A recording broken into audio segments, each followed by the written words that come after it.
Hello, hello, hello, good evening, morning, noon, or night, everyone. And welcome to Am I the Asshole, aka bowing our heads to the court of public opinion. Hi, guys! Hi, Az, hi, Asta, hi, Nova, hi, Lasty, hi, Xylee, hi, Sue. Hi Sky, hi Cookie. How are all of you guys? I hope you're all doing brilliant. Hi Evie. How has your days been? I hope they've been good. Hi Shada. It's your birthday. Oh shit, Evie. Happy birthday.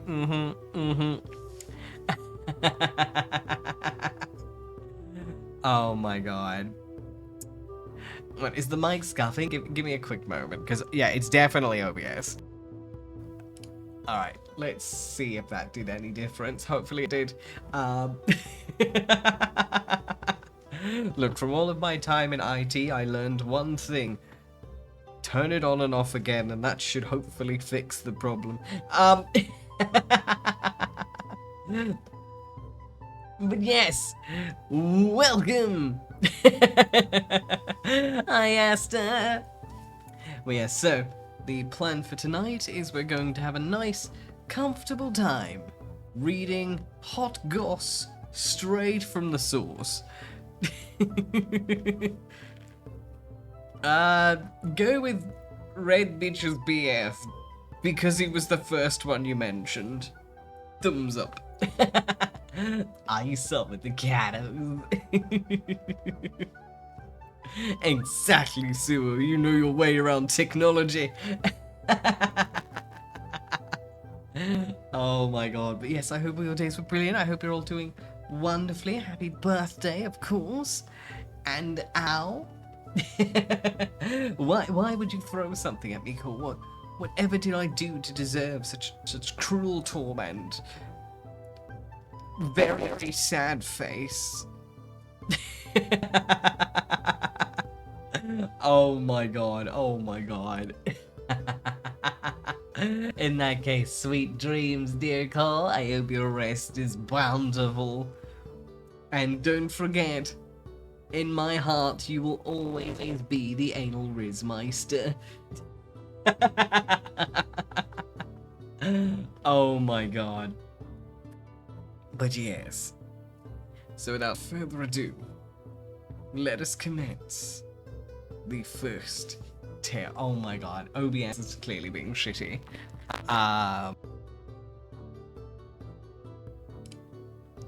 Okay, I have fixed it as best as I can. Alrighty. Am I the asshole for blowing up on my husband's friend after her wife died? Uh-oh. My 36 female husband, Ian, 44 male, is close friends with a woman named Jenna. They've been friends for a long time, before Ian and I got together, so I know her fairly well too, but we really have nothing in common, and we're not exactly friends. Jenna's wife Laura, very sadly and somewhat suddenly, passed in early March. She was terminally ill, but responding to treatment very well, and was expected to survive another 2 to 5 years. She's been leaning on Ian heavily for support, which I understand, but she's been at our house every single day since, and even sleeping in our guest room most nights because she doesn't want to be home alone. Which would be okay, except she is getting more and more passive-aggressive towards me and weirdly territorial of Ian. I reminded myself that I don't think I could stand to see a happy couple for months if I'd lost Ian, and to be patient, it's not personal. My birthday was on Sunday. I got home Saturday after a morning out, and Jenna was there. I was making small talk when I asked Ian what time he'd made dinner reservations for the next day. Jenna inserted herself right here and asked Ian if he was going to be out the next day, and he said yes. She started panicking and saying he couldn't, and she wasn't ready to spend an evening alone. I was going to tell her that she could hang out here while we were gone, and she looked at me and said, "Don't you have any fucking friends you can go with?" And I just blew the fuck up. Don't you have any other fucking friends you can go bother? And so on. She called me selfish for monopolizing my husband, and I'd had enough and told her to get the fuck out of my house and not to come back. Ever. Ian had been trying to calm things down between us, but it spiraled out of control fast, and he ended up escorting Jenna out and telling her that he'd come visit her in a few days, but he'd be backing my decision because of how she spoke to me. I was happy for his support and still am, but it's been a few days and I just feel bad all around about it. I should have been more understanding of her, but I also feel like she should treat me more respectfully, and I'm not really sure whether or not I overreacted. Am I the arsehole here? No. NTA, not the arsehole. This is definitely one of those sticky ones in that, like, clearly it's very much a case of Jenna has spiraled, understandably.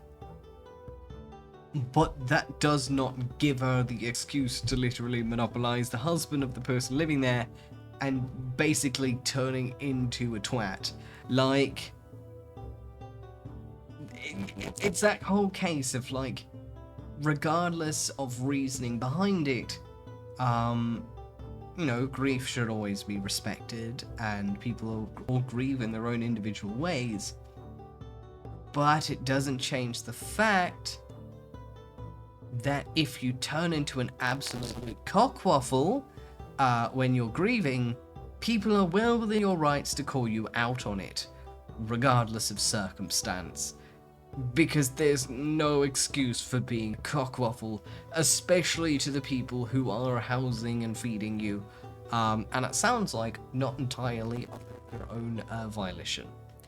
So I do think she well beyond overstayed her welcome and just kind of pushed it in general. So it's like she kind of, yeah, it's very much it's one of those, like, you kind of made your bed, you gotta lie in it kind of scenarios. So yeah, not the arsehole. That's my opinion on it. Hi Synthetic, hi Hash, how are you guys? Welcome, welcome. Oof though, like, damn.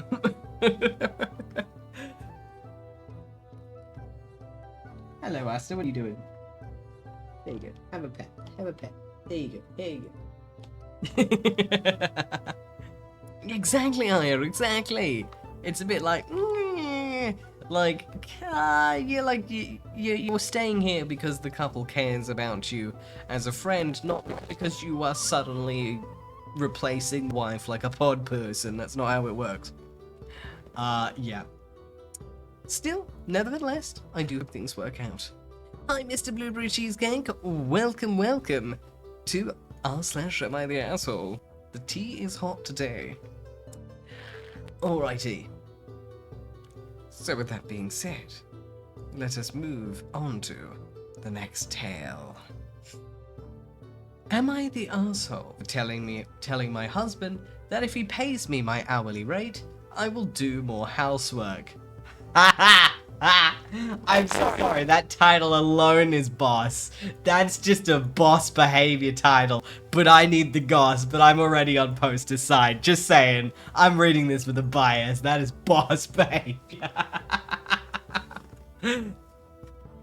I am a steam fitter, but I've been at for a while and I'm in supervision. With bonuses and incentives, but not counting benefits, I earn over $100 an hour. Damn! I also work out of town. I started doing that once the kids were old enough to take care of themselves with their dad at home. So when my youngest was in middle school and the oldest was at junior and high school. It's great. Our retirement savings are piling up and we've been able to splurge on the kids and ourselves. Thank you so much for the follow, Mr. Blueberry Cheesecake. I truly appreciate it, thank you. My husband is upset, however, because I decided to pay for a cleaning lady. He and I discussed it and we agreed that him and the kids didn't do a great job keeping the house clean and tidy while I was away. I hated coming home to a mess. It caused a few fights because it was like they expected me to come home and clean up after them. Having her is fantastic. I come home to a clean house and I am happier. My kids have more time to study and do extracurriculars.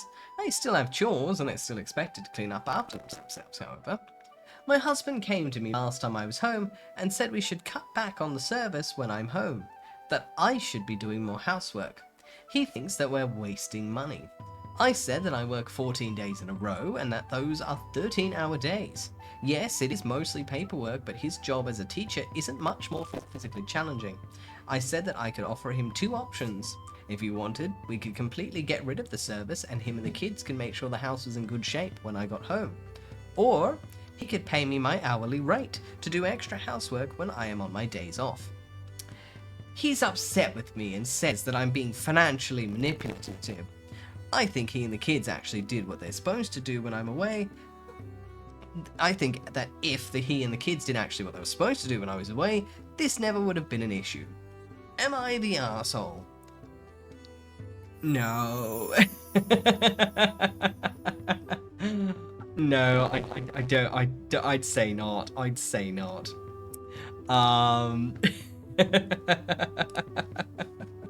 Like, this is very much one of those things where it's like, I mean, for one, like, he's the one calling her financially manipulative. He's literally doing the same thing to her. Like, this isn't a one-way street. Like, him going, oh, we're wasting money, you should clean the house, is just as financially manipulative as OP going, well, okay then, I don't have time, but if you want me to clean up after you, you can pay me my hourly rate. Like, you can't have it both ways. So just saying, not the arsehole, pick up after yourself, and if you are expecting OP to clean up after you when you are too fucking lazy to cover your own ass, then yeah, take the L, accept the cleaning service. Y'all can afford it, deal with it, and if you think it is that much of an issue financially, then that's a you problem, buddy, and then maybe you should be the one to pick up the slack. Don't go, stop spending money on the thing that you want, and start just doing the thing you don't want to do that you could be paying for because I'm inconvenienced. Like, fuck off. Yeah, I stand by my initial assessment. Boss behavior.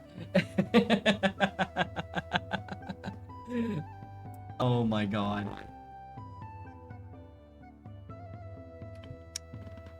Oh, is the mic still fucking up? God's sakes. I am not in the mood for scuff tonight. Alright. Okay, I've tried to fix it a final time. Any fixes from this point would cause me to completely and totally restart streaming in its entirety, and I will admit, I just don't have the patience for it tonight. I apologize, usually I'm a bit more patient, but tonight's not one of those nights.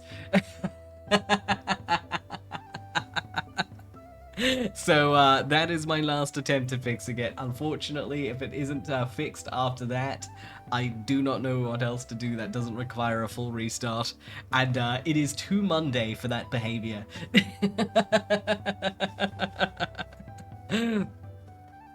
Alrighty. I appreciate you. What is it, Asta? You flick at me with your tail like a dodgem car. Hey, buddy. Asta says hello, by the way. He's my cat. Alrighty.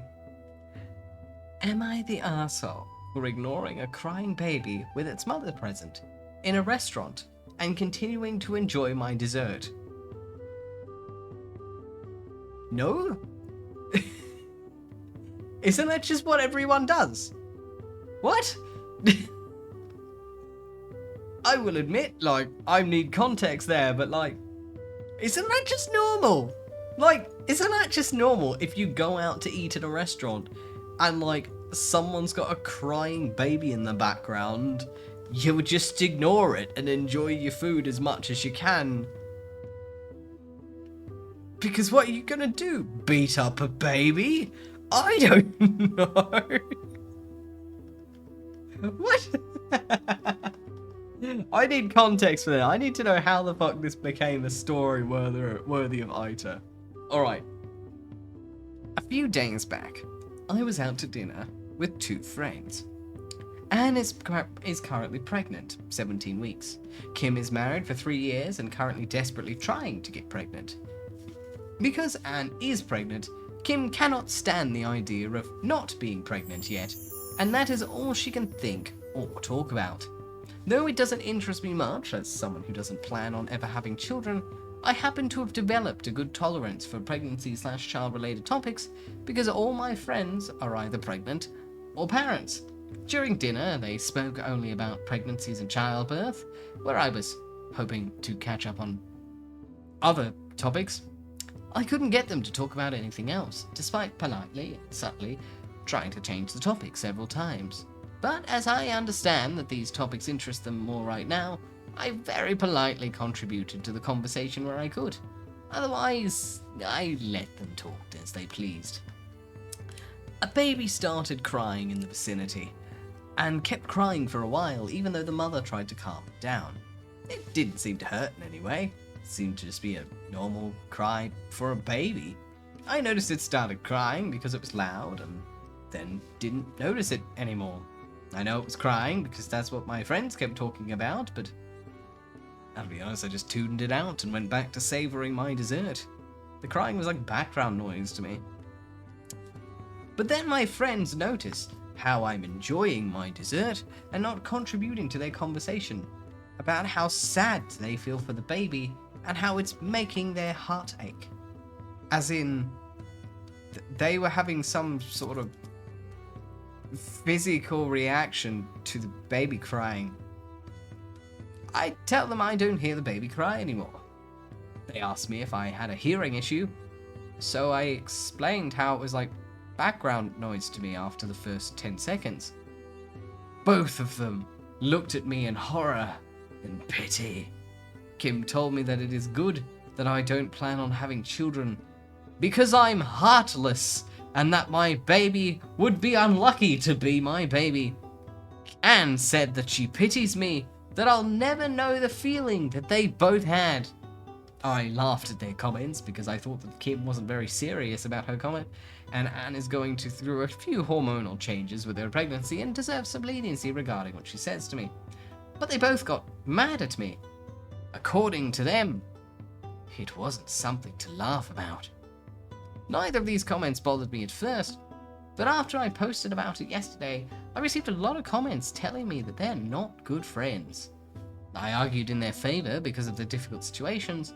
They are emotionally having a tough time, but after what happened today, I'm not sure anymore.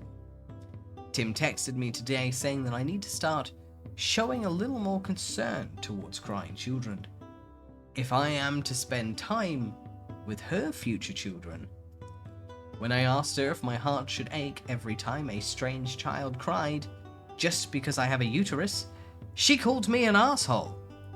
So am I an asshole for ignoring that crying child? No! What? What did I just read? Huh? This is so dumb. No! What? Like, maybe it's just because I'm a guy, but I don't think this is a guy thing. I think this is just a common sense thing. What? Like, I don't know. Correct me if I'm wrong, but I don't think having a uterus equals achy heart every time random child cries? What?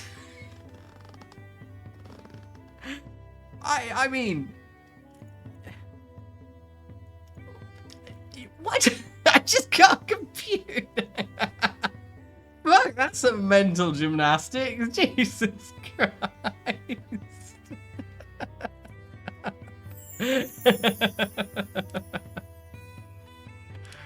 Oh my god, yeah, like,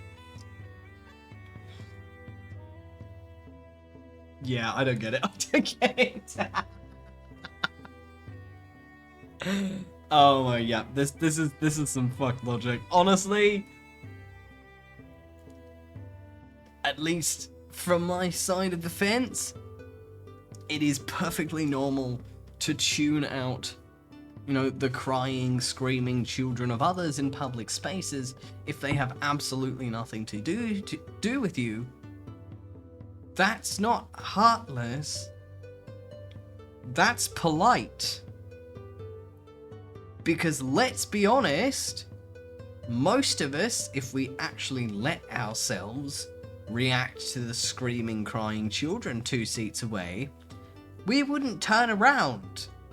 Whether it's male, female, NB, or anywhere on the spectrum, we wouldn't turn around and go, "Oh no, is your child alright? What do they need? I'll do anything I can to help them." We'd turn around and say, "Shut your kid the fuck up." Let's be honest with ourselves. The majority of us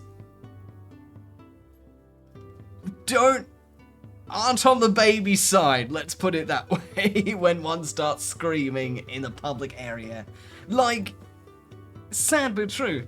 But the thing is, we are civilized and we are polite. So, we do kind of what OP did in the story. If a baby starts crying loudly behind us, and it's got nothing to do with this, we kind of go, "Oh, loud baby," but then we tune it out and continue with what we're doing, because it's polite. Because at the end of the day, the baby doesn't know any social faux pas, it's a fucking baby, and the mum is already doing their absolute damnedest to get the kid to shut up in the first place. Like, very few parents actively encourage their kids to be little shits in public. Most try to do everything they possibly can to get their kid to not be a nuisance. So that's why most of us, when we hear it, yeah, we're a bit annoyed, but we tend to just go like, you know, like it is what it is. Tune it out and move on with our lives. What fucking logic? It's coming out of these 2 girls that I'm Beanos. Like, what? No, I don't get it. I do not get it. Forgive me, I do not get it. My brain is not that flexible. I unfortunately am not a very good mental gymnast. And admittedly, I don't quite feel like taking up the training.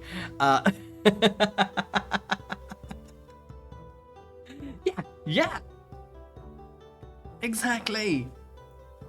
Honestly. Alright. This next one seems like it'll be mildly amusing.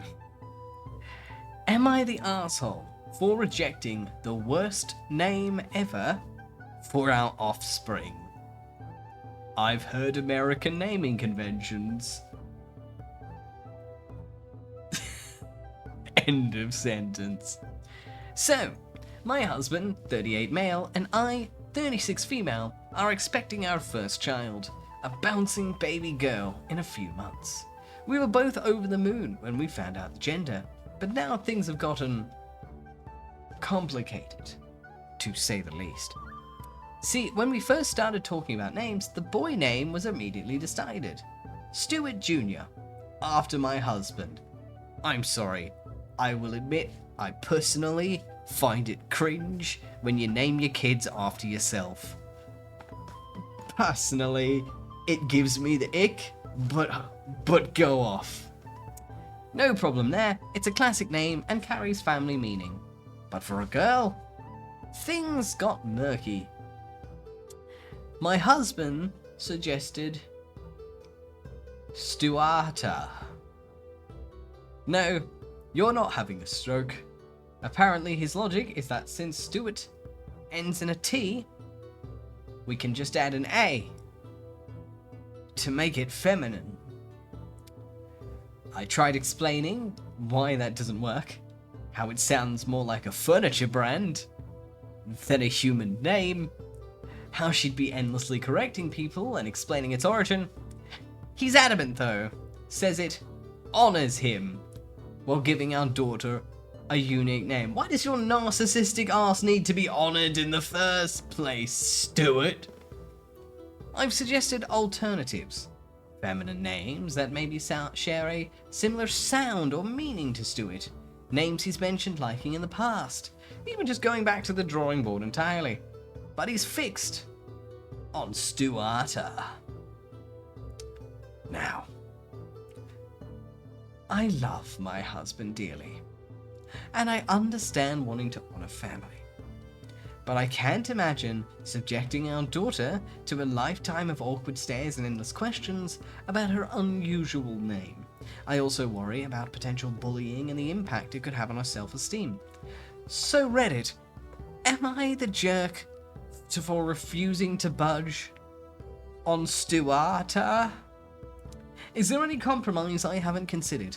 Help a soon-to-be mama out. TLDR, husband wants to name our daughter after himself in a really, really bad way. I think it's terrible and will set her up for a lifetime of awkwardness. Am I the arsehole? Edit. Please, no suggestions of other names. The man clearly has a theme and I need to gently steer him away from it, not fuel the fire. Not the arsehole. Not the arsehole. Do not let your narc of a husband name your child Stuart. And yes, it is in fact spelt the way that Glass spelt it. Stuarta.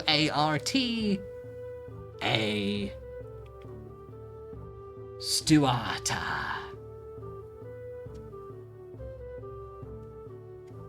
Don't let him name your child that. If you love your child. Nah, like, yeah. Honestly, nah. Save yourself, save that child. It's not worth it, darling. Who knows? Could you imagine, if he's that narcissistic, he's gonna force your daughter to be named Stuarta. If you have a boy afterwards, you're gonna have Stuarta and Stuart Jr. Ugh. Ick.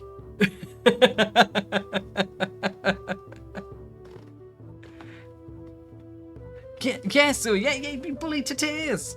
Bullied to tears, and like Stuarta's not just a boy's name. It is shitty. It's just a shitty name. It's not the worst I've ever heard, but like it is certainly not the best. Oh, yeah. Maybe they'll have a third kid, name it Stuart Little. Anyway, the next story is called Am I the Arsehole for telling my son to pay the money he spent on his online girlfriend? Uh-oh, someone's fucked. Someone's done fucked it. I, 45 male, have a son, 16 male, that loves to play video games. I purchased him a PlayStation 5 for his birthday last year, and he plays online with his friends. He's been telling me that he's been chatting online with a girl, 15 female, and they've slowly started dating. They don't talk over the microphone as hers broke, and he has no idea what she looks like. I told him to be careful of what he sends to her, and to not give her any personal information. My son has his own credit card with a limit on it. Why the fuck did you give a 16-year-old a credit card? Are you stupid? And I told him to not go over the limit and only use it for emergencies. I got the credit card bill for this month, and there were charges repeatedly for the game he plays in charges of $50 to $100 each. I was furious, as he gets gift cards for the games for his birthday and Christmas. I approached him with the bill and asked him what the charges were. He told me that his girlfriend wanted new stuff for the game and would break up with him if he didn't purchase them. I told him that I would pay the charges and that he would have to pay me back the money. I told him that there were many jobs that would hire him. He got angry with me that he wouldn't have time to work as he plays sport and school. I told him if I was able to balance working and school, he would have no problem doing it. I took his credit card away, finally. He's not speaking to me now, and only if it's in regards to being picked up or needing a ride to see his friends. He's mad that I'm making him pay the money back and to get a job. Am I the asshole for telling my son to pay back the money he spent on his online girlfriend? No! Absolutely not. And just saying, I think he's being catfished. Like, yeah, that's like, in this day and age, we all tend to have more than one microphone in things like phones, headsets. Some of us have standalone mics, some of us don't. Webcams, etc. Generally, just on account of having the quote-unquote basics in the first world, you tend to have more than one microphone that is accessible and connectable to chat programs such as Discord, etc. I don't think our microphone's broken. I think he's been catfished. Hi, Ayanari! Hi, Raiders, how are you? Welcome, welcome! How was your stream? Oh my god. We're reading r/AmItheAsshole stories tonight, and let me tell you, the tea is hot. Oh my god, the sassy foxes. I love that. I love that. How was your stream? Right, let me give you a shout out. Alright. There we go. Brilliant. But yes, we just finished a story about a kid who got catfished. And he unfortunately had access to his own credit card, which ended up blowing up in everyone's faces. Oof. Like, I laugh mostly because his mum was like, okay, you gotta pay this shit back now. Yeah. Moral of the story, be careful who you talk to online.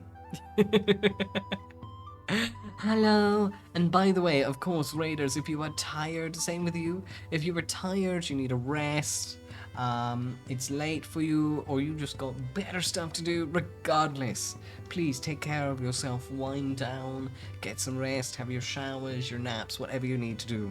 However, if you're bored and you're looking for some company and some hot tea, well then feel free to get comfortable, because we've got some saucy stories on tonight. Streamers, and my night's been going well, thank you, thank you. And stream's been enjoyable, we're basically being a peanut gallery.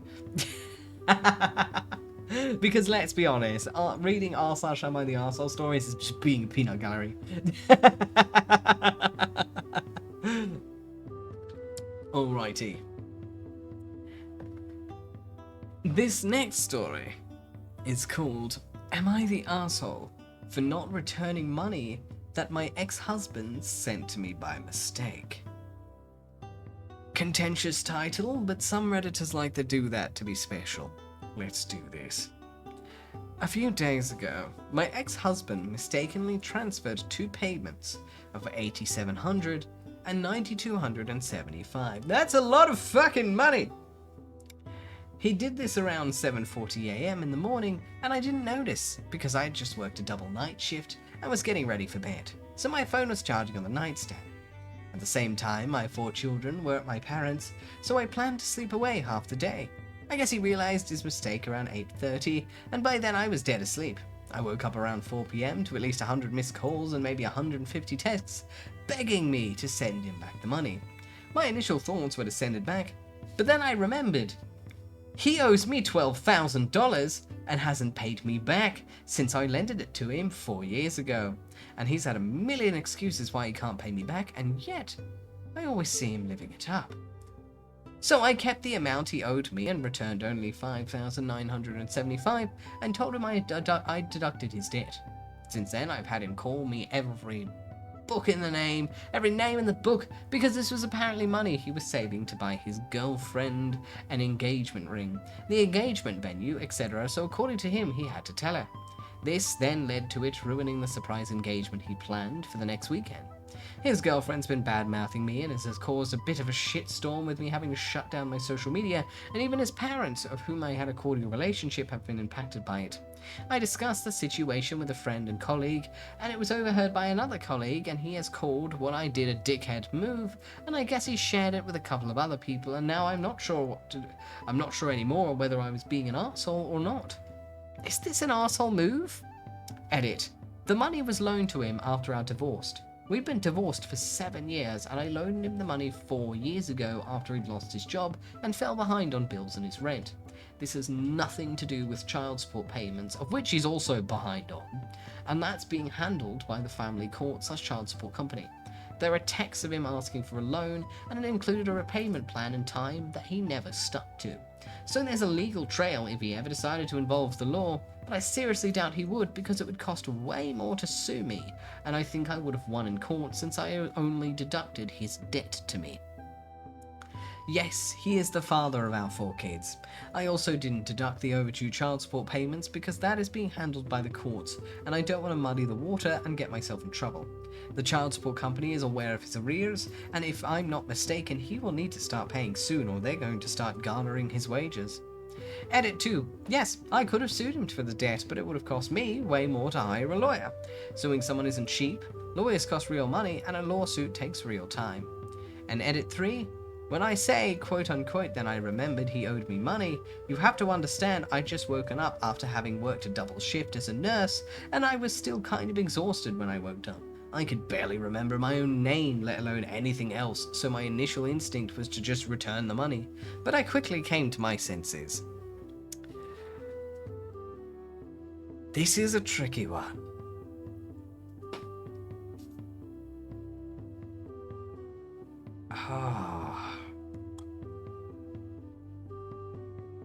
Because this is one of those scenarios which have 2 very polarizing perspectives. Because on one hand, he's owed the money for 4 years. 4 years is a long time. To give perspective, 4 years ago, COVID was barely a thing. 4 years is a very long time. And for him to have been very blatantly living it up, to the point that it was obvious to his ex-wife that he clearly had the money and was actively choosing not to repay the debt, I have a feeling he was never going to pay it back. However, I do think you guys were correct in the way that it was owed, but this wasn't the way to do it. But it feels like one of those things where if 4 years he hadn't paid back a cent, it wasn't that he paid off a bit and cut out. He didn't pay back a cent of $12,000, and he's not even paying child support. He clearly doesn't have a single intent of paying a cent if he has a choice in the matter. So with that context in mind, I will be honest.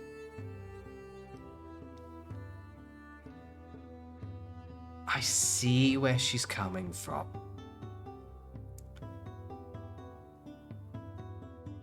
If it had been less than a year, or 4 years with payments having been made that had just fallen slack, I would have a different perspective. But 4 years where you are clearly splurging your money And the fact that the money was being saved for an engagement ring is proof he was planning to splurge it again.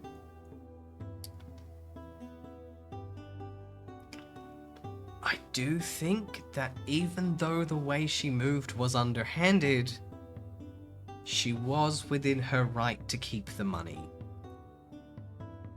Because I don't think she ever would have seen it again if she returned it.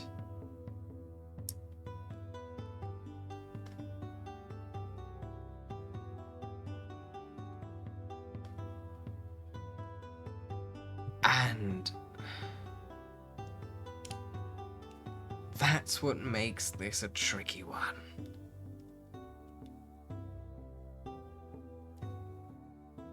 I do agree it's a little bit of everyone sucks here, because it was still playing dirty. This was still fighting dirty. But at least, in my opinion, and I fully respect it may be controversial, in this particular instance, there are times where you don't have a choice but to play dirty. And taking in the context that he was going to use it to buy an engagement ring, and keep in mind, you don't need to spend, what is that?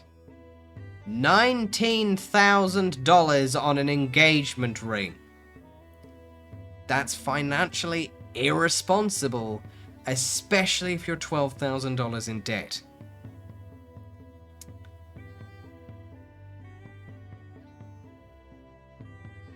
So with that in mind, yeah, like, playing dirty wasn't the moral high road. But in this particular scenario, with this particular person, I think the high road would have led her to ruin and not the other way around. Now, if she had chosen to keep the child support payments on top of the debt that was owed, despite the fact it was being handled by the courts, that would be different. Because then it'd be like, okay, this is, okay, like, and you're right, but like, this is gonna fuck you over. But she literally only kept the exact amount that she was owed and returned the rest. If you really want to get your partner an expensive engagement ring, from what I'm under the impression, the standard splurge ring is like $1,000, which is still an absurd amount of money to spend on a ring. But that's the point. $1,000. Let's be honest, you'd treat the thing like gold.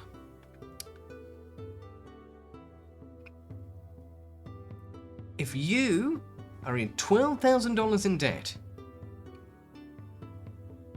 and decide, I'm gonna go and spend $19,000 on an engagement ring,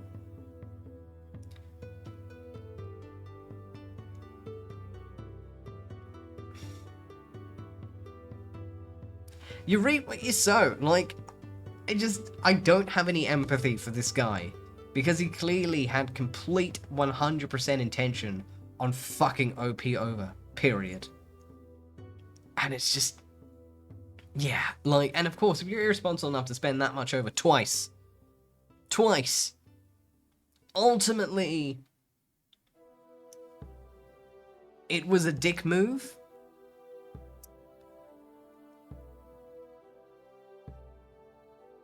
But at the end of the day, I think it was a necessary evil. And that is my personal opinion on it. A dick move, but a necessary evil.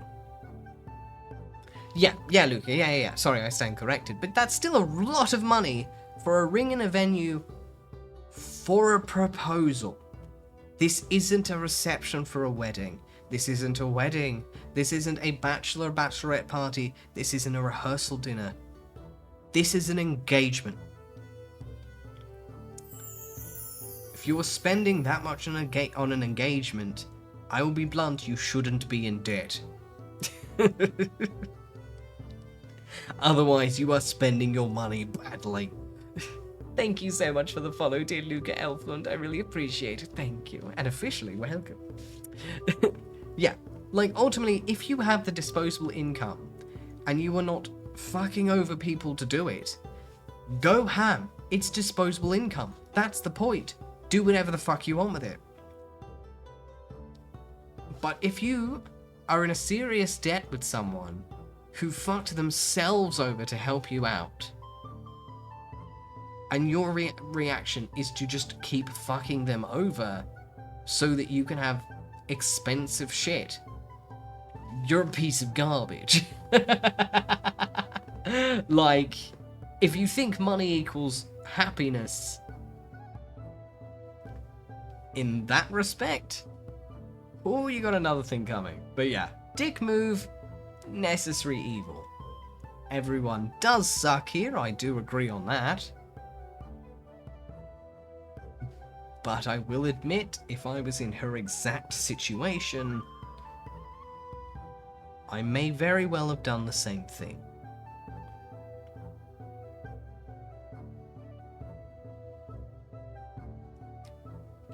And I would have accepted the heat for it. But yeah, dick move, necessary evil, and honestly, she'd probably be better off cutting the piece of shit out of her life, to be honest. Ah, feels bad. At least she got what she was owed back, and hopefully this blows over, and at this point the debt is now clear. The debt is now clear. So, he can chuck his fit all he likes, but she will never take his money like that again. Not unless it's the child support, which the courts have mandated he owes her. So, I mean, at that point, you're in the clear. Exactly, no, but yeah. And not just once, twice. He sent it to her in 2 different payments. So it wasn't like 2 lots of 8,700. It was 8,700 and like 9,275. Like, it was 2 completely different numbers. Like, man's an idiot. Yep.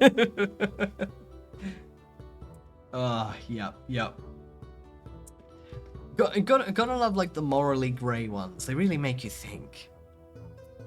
Alrighty. On to the next story. And this one seems milder, and we like something a little milder. A nice sip of soda between vodka shots. Am I the asshole for, quote-unquote, cheating my coworker out of a free meal? I'm looking forward to this one. I love it when free food gets involved. People get petty. I, 28 male, work with this woman, Lydia, 24 female, who has a very annoying habit. She has a dating profile that she uses specifically to lure guys into buying her expensive dinners at restaurants she wants to try and then ghost them. Lydia brags about this all the time and is never interested in actually dating, but she'll act like it to sell it. I can't stand this because it's playing with people's hearts, but Lydia thinks of it as a life hack to try foods or drinks she otherwise can't afford. My friend, Daniel, 32 male, is also on dating sites, but for the right reasons. His late wife died a few years ago and he's just started jumping back into the dating scene. Daniel's a very sweet guy and I really wanted to find a great lady for him. Hi Toxadace, it's English only in chat if that's alright, thank you. A few days ago, he texted me asking if I knew Lydia. They matched and got to talking about work, which is how he found out that we worked at the same place. I told him all about Lydia's bullshit with the restaurant thing and made it very clear to him that he would do best to drop things with her early on. Daniel said he'd probably still do the date, but asked for separate checks. Well, they went out this past weekend and on Monday, Lydia came into work very upset. I asked her how her date with Daniel went, and she ripped into me asking if I was the one who told him not to pay for her dinner. Apparently she had Daniel take her to a high-end steakhouse, and she ended up splurging. She got a drink, a full entree with a side and dessert, where Daniel just ordered a sandwich and a salad. Her bill alone came to $70 something, and she was almost in tears at work as she didn't expect to have to pay for it, and now her car is low on gas. I got a little upset too, as she tried to use my friend as a literal meal ticket, but somehow she doesn't see it that way. Daniel told me later the date was going kind of well until he asked for separate checks, and then Lydia just got weirdly cold. So now Lydia's mad at me because I told someone about her little tactic and it backfired on her. I don't feel like I did anything wrong since it was a grieving friend I was protecting, but some other people we work with said I should have stayed out of it because it was none of my business. Am I the asshole? Hell no! What she's doing is fucked up. I'm sorry. Between egotistical chick getting free meals by using people and man who was literally grieving his dead wife and wants to try and move on, I'm sorry, I'm not going for the meal ticket chick. I am on the other guy's side. Because that other shit is fucked up. It's manipulative, it's cruel, it's scammy, it's just gross, it's nasty behavior. And like, I'm sorry, but also, haha, fuck her, she kind of deserved to get the separate checks thing. And like, also, like, just, no. Just bullshit behavior. If someone shouts you for a meal, it is a gift. It is a treat. But you should never expect it unless they have clarified it beforehand.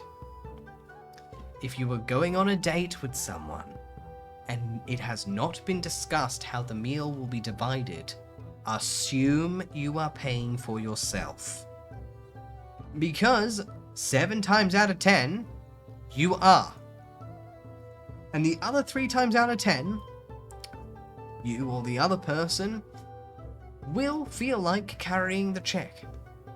Because when you pay the whole check, when you cover the check, it is a gift.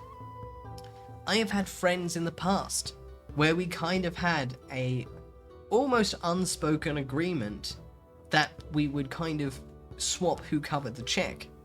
So it would be a case of, say we go to restaurant A, and it would be like, friend is the one who covers the check. Restaurant B, I'm putting my card on the table, because it's fair. And also it was a fun competition in the end, because it usually became less about who covered the check, and more who got to the register first. Hi Amari, how are you? Welcome.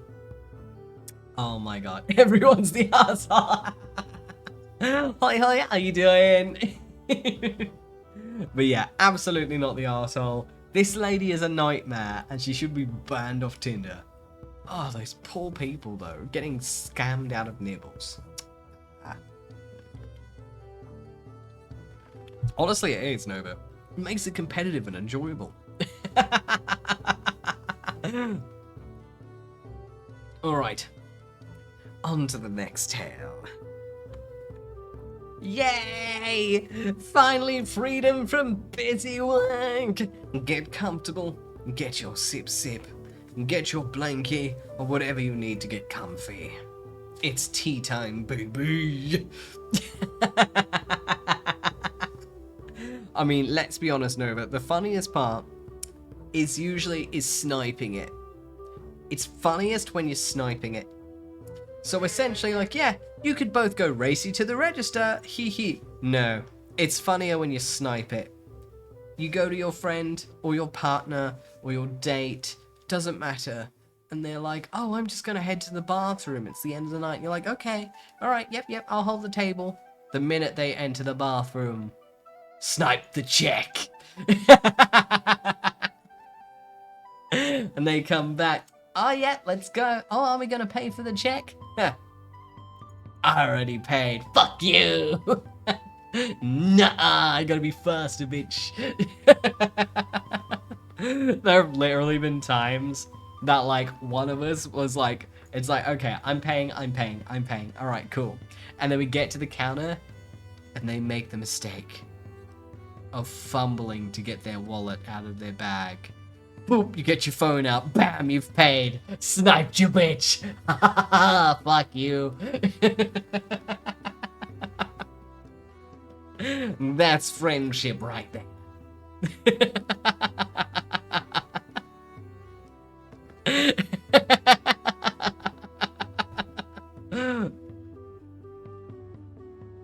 Exactly, Amari, you've got the right spirit. This is war. Exactly, Glass. It's fun. It's so much better that way. Exactly. And it just becomes a fun competition. And it's like, it's clearly the sentiment is you both want to gift the other the free meal. But it's like whoever wins, wins, you know? And you usually get them back in other ways, like by surprising them with like a fuck you gift. Or it's like, fine, fine. Alright, we've had a good dinner. That's good. Let's go get some boba. They're the ones who sniped the meal.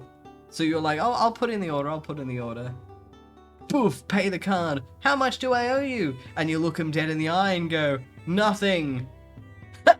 Fuck you! I won't accept your money, bitch. Sniped ya!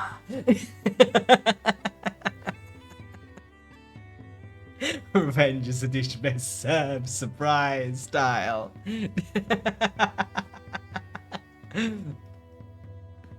Oh my god. But this next tale is called Would I Be the Asshole If I Just Tell Everyone the Truth About What Is Going On, Even Though It Would Ruin My Husband's Image? I instinctively want to say no because I'm a big advocate of tell the truth. But I want context anyway because this could be a lot of shit. I am dyslexic, and I've always been bad at grammar, so please excuse me. This is not in the US. Okay, so, my husband has been dealing with some major issues. We've not figured out what it is, but he has been dealing with certain delusions. For example, it all started 6 months ago, when he was convinced he'd caught me cheating because he found a document saying so on my laptop. When I arrived home, he tried looking for it to show me, and he obviously couldn't find it. He's going to therapy, but as of right now, we are technically separated and living in different rooms. And it's just because this keeps happening. A certain insecurity eats itself into my husband, and he becomes convinced that it's the truth. He either dreams proof, or he just convinces himself that anything is proof. I don't know what he does with the therapist, but honestly, I do not see him getting it better. Last week, he was mad at our daughter, 15, because she didn't want him to drive her to prom and make pictures with her. When I went to ask her, she said that was not true. She had talked to her dad about what she'd like to do when she graduates in 2 years. Her father just got really mad at the perceived slight. The problem is that he keeps talking to people about the quote-unquote issues. I was already wondering why so many mutuals stopped responding to me, but apparently they all think I'm an awful human being and a terrible spouse. I just want to tell them what's going on. So they are aware that my husband is basically lying to them, and for them to tell me that delusions he might be having that I don't know. But at the very beginning of his therapy, he begged me not to tell anyone because people would think he's crazy. My sister said it'd be an arsehole thing to do, as that would basically feed into his delusions. However, I just feel like I am done. Am I the arsehole? Honestly, no. It would be one thing if it was contained. You'd still be well within your right to tell the truth. Absolutely.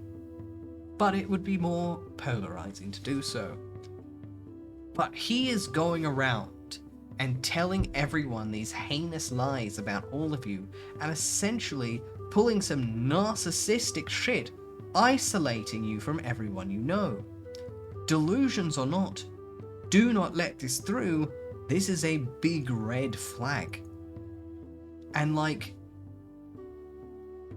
regardless, you need to clarify this, because at the end of the day, he's ruining your reputation piece by piece. until it will eventually get to a point where, like, you literally cannot separate from him because everything else is on fire. At the very least, it's intense paranoia. The very least. But honestly, I would not be surprised if he has schizophrenia. I don't think he should be seeing a therapist. I really think he should be seeing a psychotherapist or a psychologist or a psychiatrist. Like, someone higher up on the ladder. Therapy is mostly around behavioral, venting, smaller things, day-to-day things. But psychology, psychotherapy, psychiatry are higher up on the ladder. But I definitely think he's actually got something wrong. Thank you, dear Zoot. I appreciate it. Thank you, darling. But, like, yeah, he really needs to see, like, someone a tier higher than a therapist. He needs to see someone who is capable of diagnosing him and eventually prescribing him a kind of medication should that be required. But ultimately, in the context of the post, I really think OP needs to be transparent about this. Because it won't just be that she would repair her reputation a bit, but it also means that others will get to see the full story, and it's very likely a few other people will also coin that he needs to see a specialist. And sometimes it is a lot easier to get someone to go to a specialist, someone they really need, or to take things seriously, if several people from different points are all telling you, dude, you need to see someone, like not just a therapist, like a specialist. There is actually something wrong here. This isn't you're stressed with your day or you need anger management. This is borderline psychosis. You actually need to see a mental health doctor for this. Ultimately, I hope they can get him help and she's able to be clear with others, but definitely not the arsehole. And if anything, I really, really think that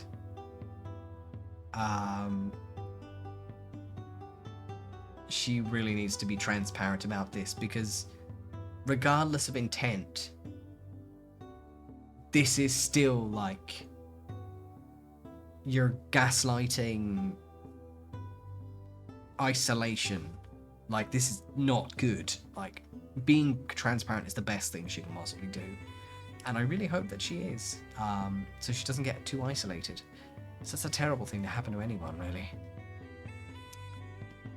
Alright, let's have something a bit more lighthearted. I've noticed it's a wave tonight.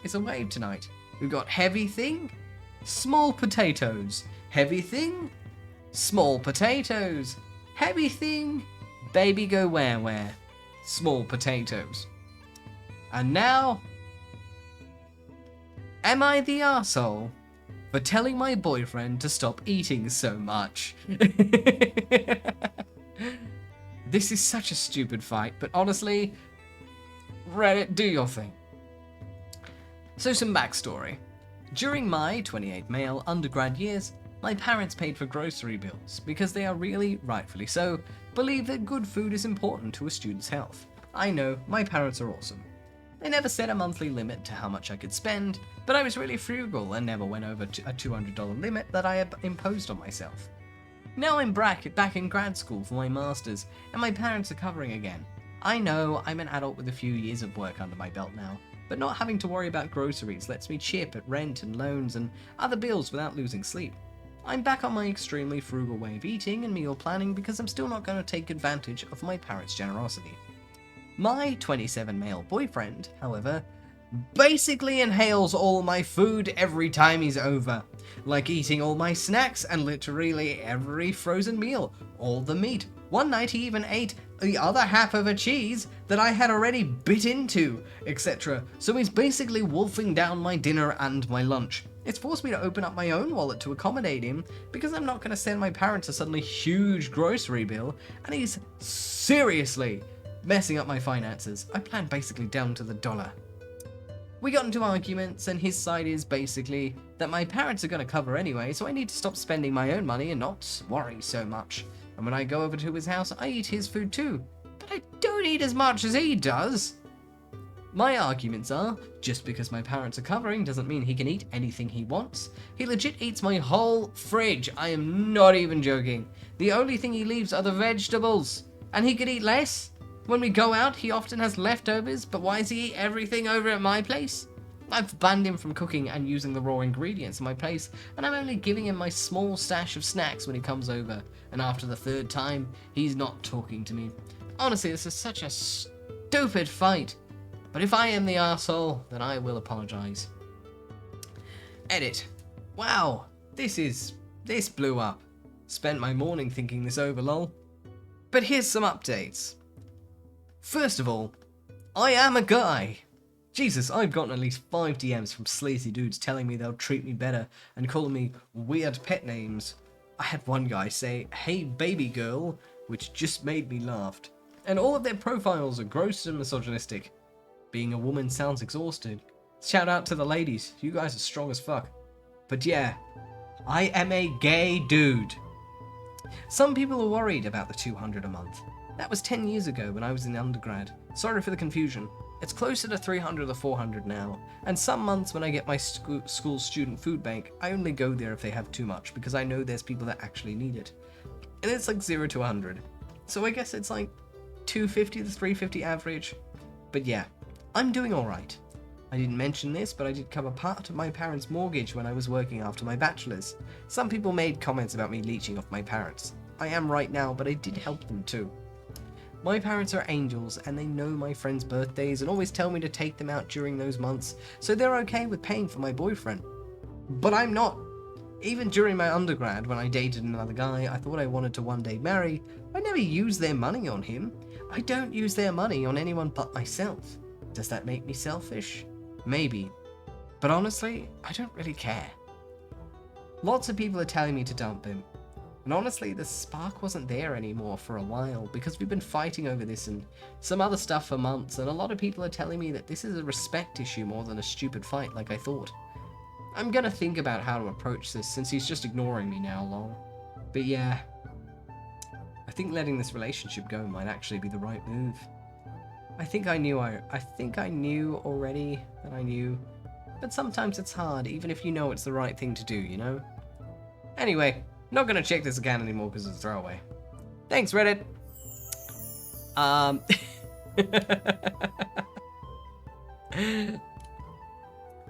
Oh my god. Well, sounds like that one's resolved. Yeah, not the arsehole. But like, I'm sorry. If every time you go to your partner's place, you clear out their fridge, I think you need to do some self-reflecting.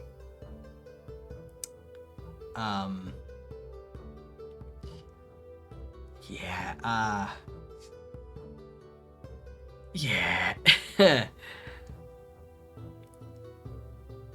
It's one thing to have kind of an open food policy at both places.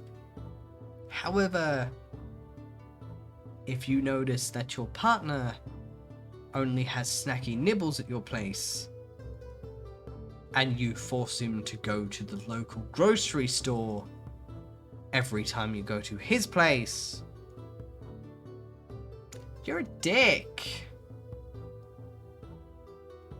Like, at that point, if you know you eat way more than they do, and they have a strict budget, and you are screwing with them budget, and just dude, bring your own snacks. It is not that hard. It would be far more peaceful to just cut the food sharing agreement entirely. To just, poof, cut it in half. No issues. It'll be completely clean. Just, in this economy, it's important. Like, man, I'll admit, like, I would be pretty miffed if I brought a partner or a friend or anyone over and they ate all of my snacky balls. Those things are expensive. I have a certain budget of healthy snacky balls a month because I need to stop hoovering the fucking chocolates. But if someone came over and went, ooh, snacky balls, and ate like 10 of them, that's a lot of snacky balls. That's like $35 of snacky balls. I have one a day. It's my breakfast. It's off me fucking snacky balls. So, like, yeah, I would absolutely be cheesed if I had someone coming over and eating my food after I asked them specifically not to touch something, or to eat less, or, you know, explained why they can't eat as much as they can for financial reasons. If they kept eating it, I'm sorry, you're gonna suddenly find yourself not being invited over to my place where the snacky bowls are anymore. And they're like, those tasty little, protein balls, little protein snacky balls, like the health balls, and they're just like little balls, and they're good for you, but they also taste like snacks. I don't know what else to call them, so I just call them snacky balls, because that's kind of what they are. And they're actually really nice.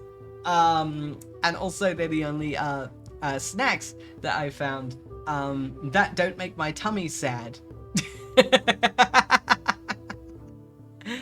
Oh, they're actually really nice. Like, I've got some that are like choc chip and peanut butter. Okay, those ones make my stomach a little sad. But like, there's a really one that tastes like a raspberry lamington, and like that one is actually like lactose and gluten free, which means my stomach is happy when I eat it. And I've got some that's like cinnamon and maple, and like raspberry, like, and like coconut. Like, they're actually really nice. They're just like not the cheapest in the realm of food. So like, a ration with snacky balls. But like, it's better. It's like literally one of those cases where I had to just be like, okay, what's more important? Buying stupid shit, or spending like a little bit more on like good snacky balls? And I ended up having to admit to myself that like, okay, I'm kind of dying from the Tim Tams. I need to go on something a little healthier. Okay, snacky balls. Yeah, they are nicer than you think. They are nicer than you think. And they're like 3, like you can get like 3. And they're like decent size. They're like the size of like, I'd say like they got like maybe 1.5 inch, like across. Like a 1.5 inch ball. So like, I think it's circumference or it's diameter. I think it's circumference. And so like, they're good. Yeah, they are good. They are good. So, you know, if you want like, what brand are the snacky balls? Let me check, actually. Let me check. Give me a second. I'm gonna go check the snacky balls.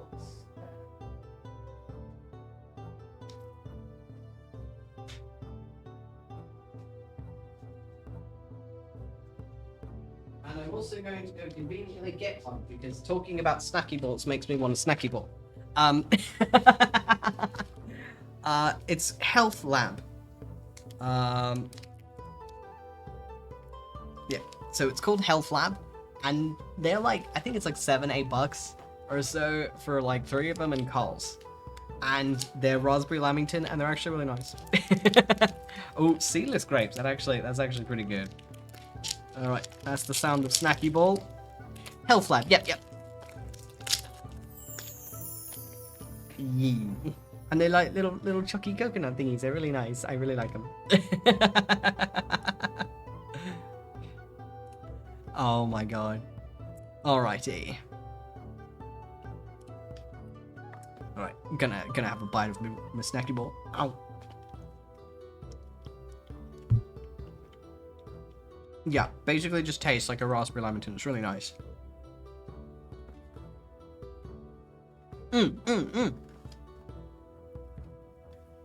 Good shit. Honestly, I'd recommend trying them. Alrighty.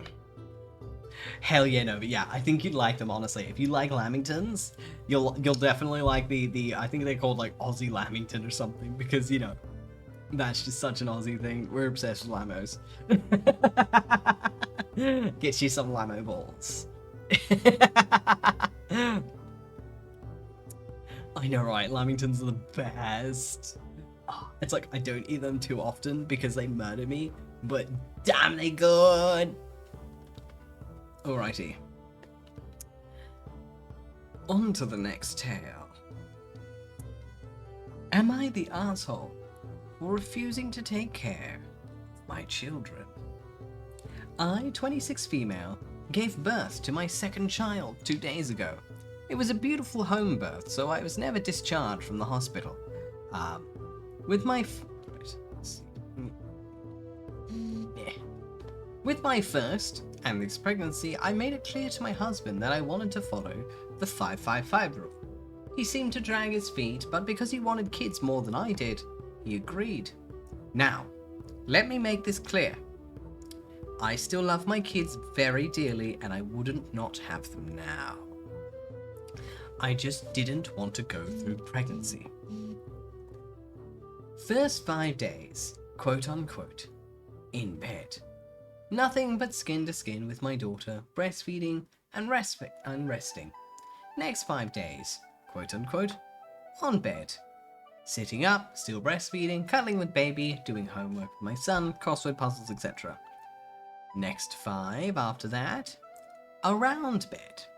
Still majority resting, but doing light chores, folding laundry, diaper changing, just not standing for more than 30 minutes, all while still cuddling with baby, breastfeeding baby, doing homework with my son, and colouring.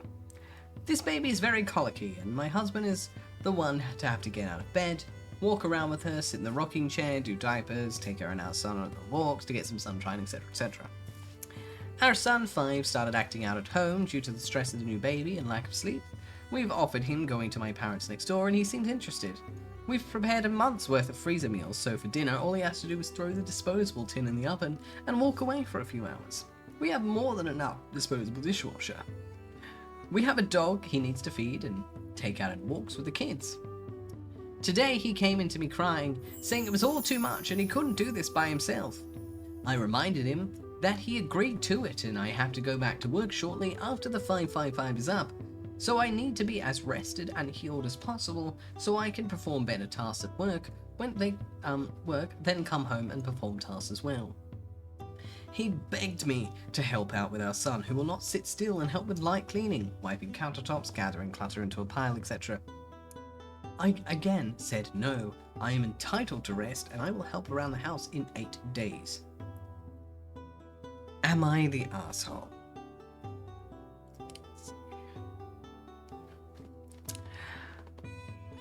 I'd say no, because this was previously agreed upon. Got you, Nova? Like, I'd say not the asshole purely because this was in a previous agreement. This was previously agreed upon. It would be one thing if it was never discussed. Then it would be like, yeah, she's entitled to rest, but enforcing it would be a bit unfair in entirety. However, prior to the pregnancy, she straight up was like, I'm not gonna do it unless you let me follow this 15-day rest rule. And he agreed because he wanted the kids more than anything else. At this point, he's reaping what he's sown. So I'm very much of the opinion, not the arsehole. He agreed that he would take care of everything. It's just 8 days left, and she's going to resume her duties after that. She just popped an entire fucking human being out of her lady bits. I'm assuming it still fucking hurts. Leave her alone. Let her rest, for God's sakes. Like, oh my god, just nah. It's previously agreed on, so not the arsehole. He's just trying to renege on a deal he made because he's realizing he regrets it. Alrighty. Nom nom, bite of a snacky ball.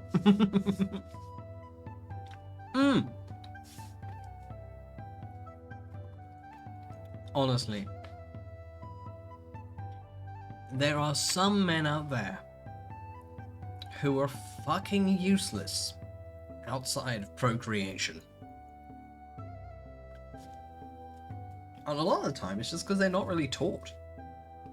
Like, I know a lot in, generally when raising female or AFAB kids, they're generally taught, like, they're given fake babies to play with and dolls, and they're kind of raised with the idea that they will one day be mothers or whatnot. Whereas boys are just left to run rampant like rabid little feral fuckknuckles.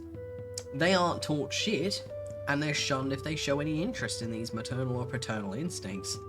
So by the time that a baby comes around, she or they is at least moderately prepared, while he or they is completely fucking clueless. That is true in Mari as well, yeah. And it's like, I do wish like that potential parental education was more open on both sides. Like, okay, if you're gonna teach the girls to be mums, maybe you should teach the boys to be dads, because I can tell you now, not a lot of good dads out there. There are some fantastic dads out there, a good portion of them. But there's a lot of deadbeat dads out there, and I think some lessons need to have been done. Oh god, alright, yep. Aw, she's being greedy. Okay, this is really cute, but both Aster and Comet are both dark donuts on my robe, which they have stolen and have turned into a cat bed. It has been out of the closet for less than 24 hours and they have stolen it. Whenever the robe comes out, in like when things get cold, they always steal it. They have become cat donuts. And they have completely stolen my robe. I don't have a robe. The cats have a new bed. It's really cute though. It's not often I see them sleeping like super close together. Like, they're not snuggling, it's more of like Comet's head is just really close to Aster's ass. Which is a choice.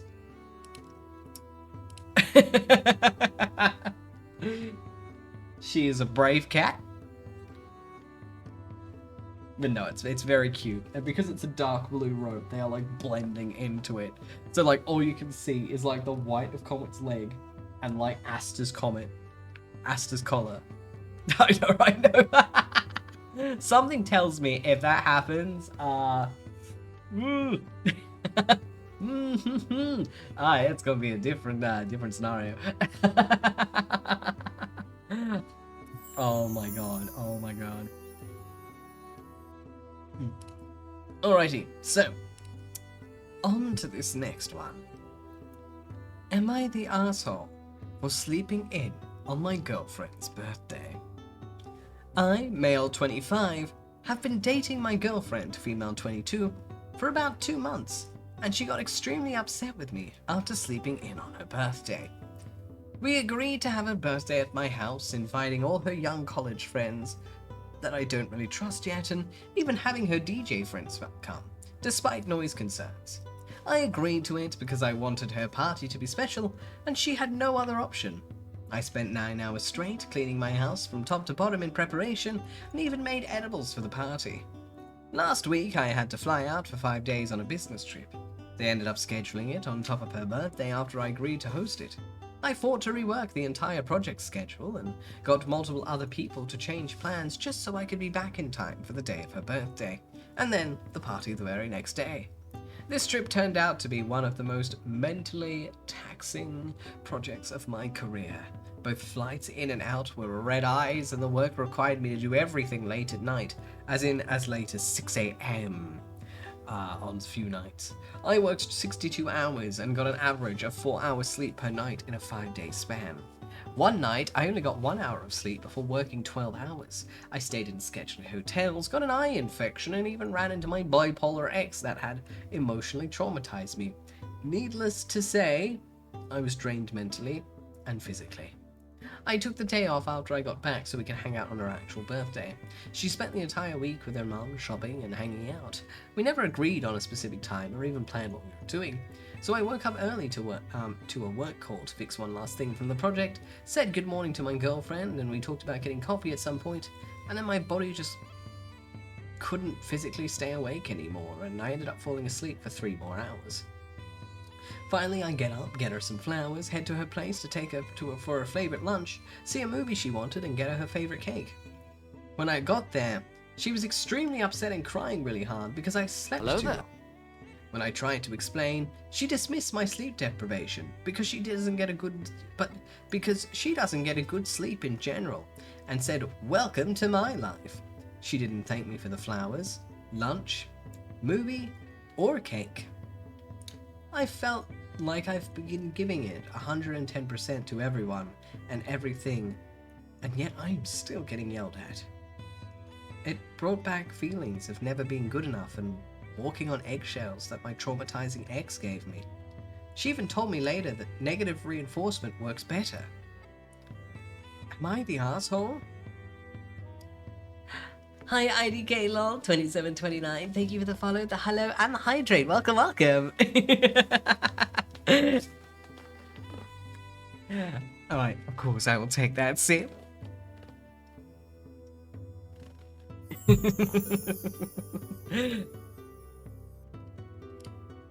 Oh my god.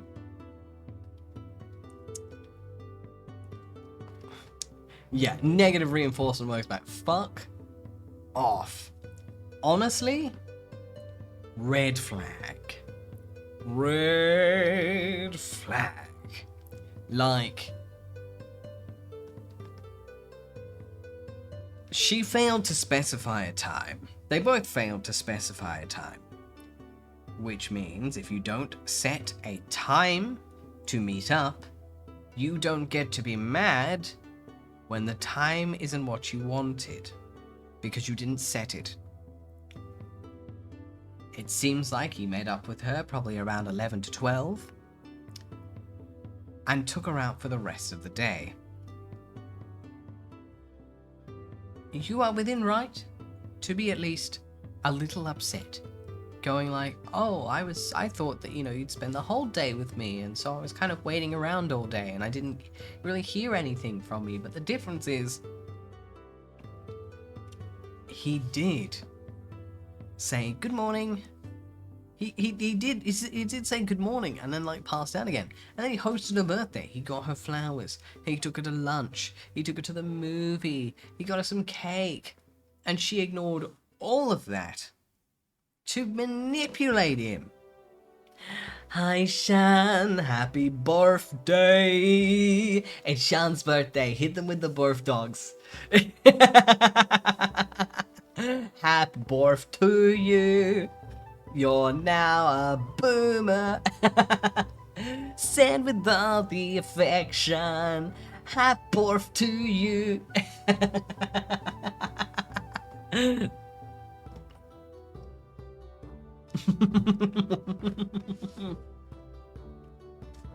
Feel the birthday. I do hope your day's going fantastically. And we are having some hot tea. We just finished a story where OP never sleeps, accidentally slept in a little bit on his girlfriend's birthday. They didn't set a time to hang out, by the way. This is a key note here. He didn't set a single time to hang out, but he technically slept in. So he showed up at lunch, took her out to lunch, got her flowers, took her to a movie, got her a cake and everything. And she spent the idea crying, yelling, being really dismissive, and being hissy, and in the entire day didn't thank him for anything, cold-shouldered him the entire day, and then later told him, after all of that, that negative reinforcement works better.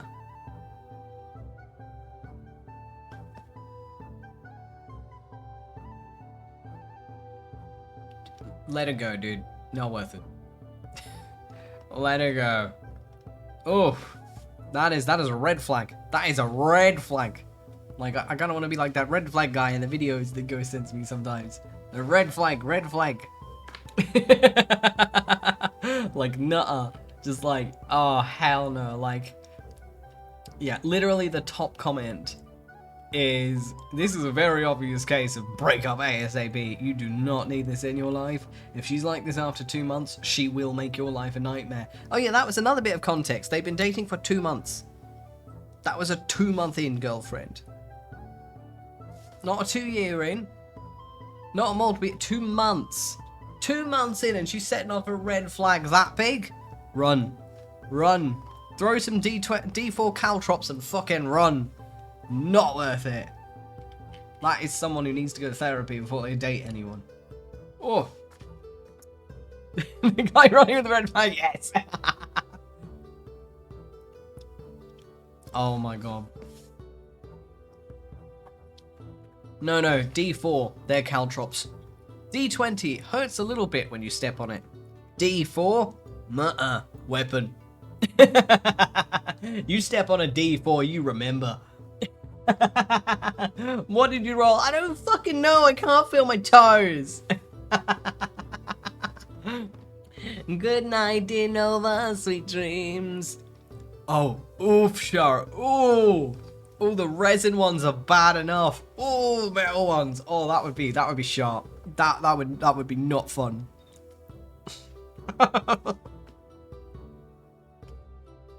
You could say they got a nat 1 in perception.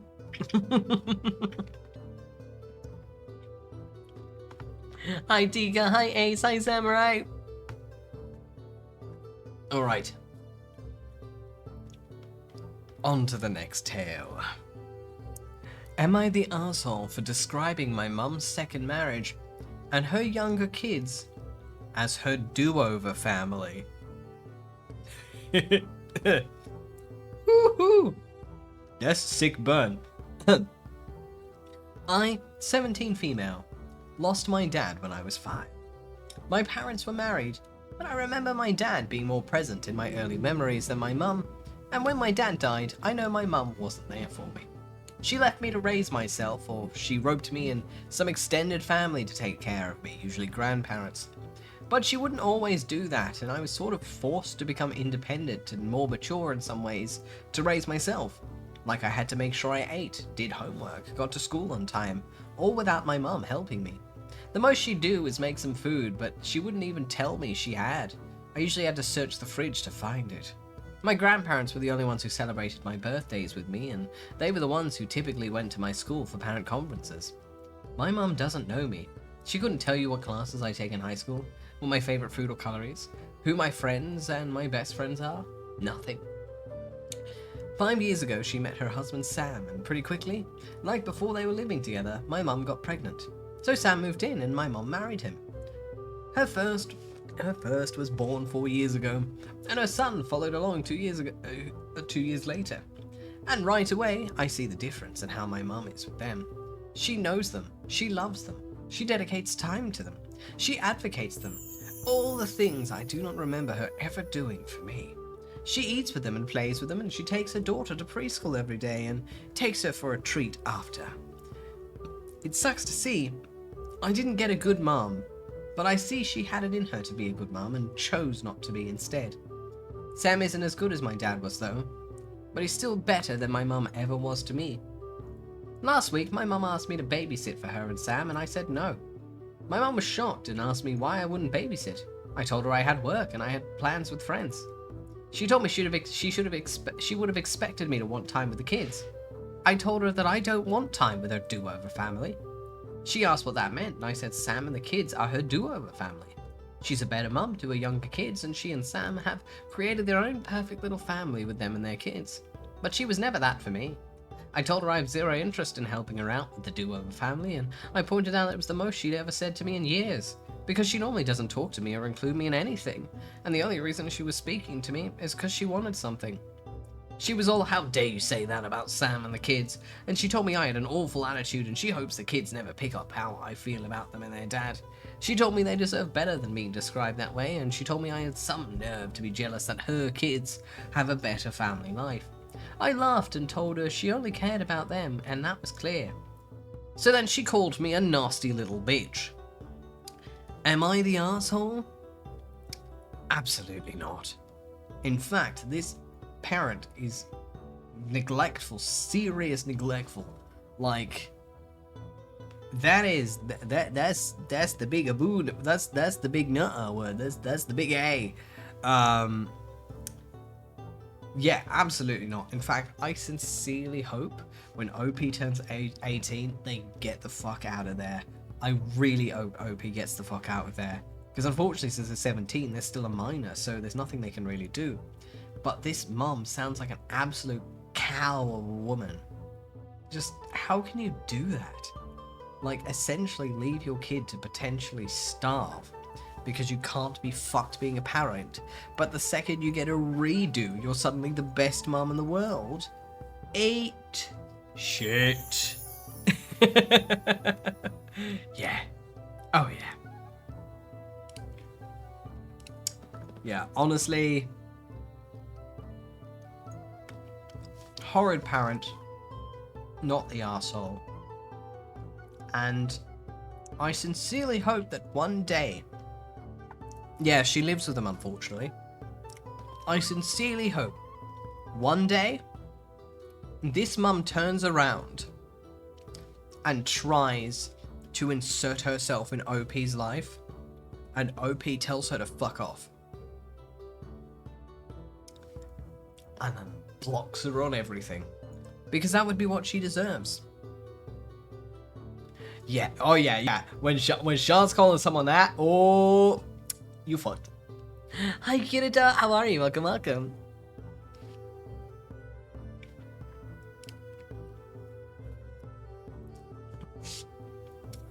Oh my god. Also, I may as well be transparent as well. I'll only mention this once just in case. But the only reason I'm not greeting all of the new follows that are coming in is I'm pretty sure a lot of them are bots. And I don't want to acknowledge the follow bots. So, if you are a real person following, yeah, feel free to, like, I don't know, redeem something or make an indication. I'm not trying to ignore you guys. But like there have been a lot of suspicious accounts in the last couple hours, so like how can I tell they're bots? Because they're all suspiciously made between September and October 2023, and they have absolutely no identifiable features on their profiles, no pictures, nothing. I've been checking. Yeah, so like it's a lot of it's follow bots. You'll also notice the names are pretty nonsensical as well.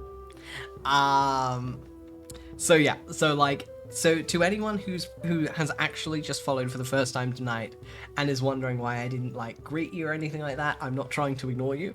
I'm playing cautious. So just like, you know, like redeem something or something to prove you're a human. I'll say hello, don't worry. Right now, I'm essentially treating any account that doesn't have a profile picture that follows in as just one of the bots. So I apologize in advance. Oh, this woman is an absolute nightmare.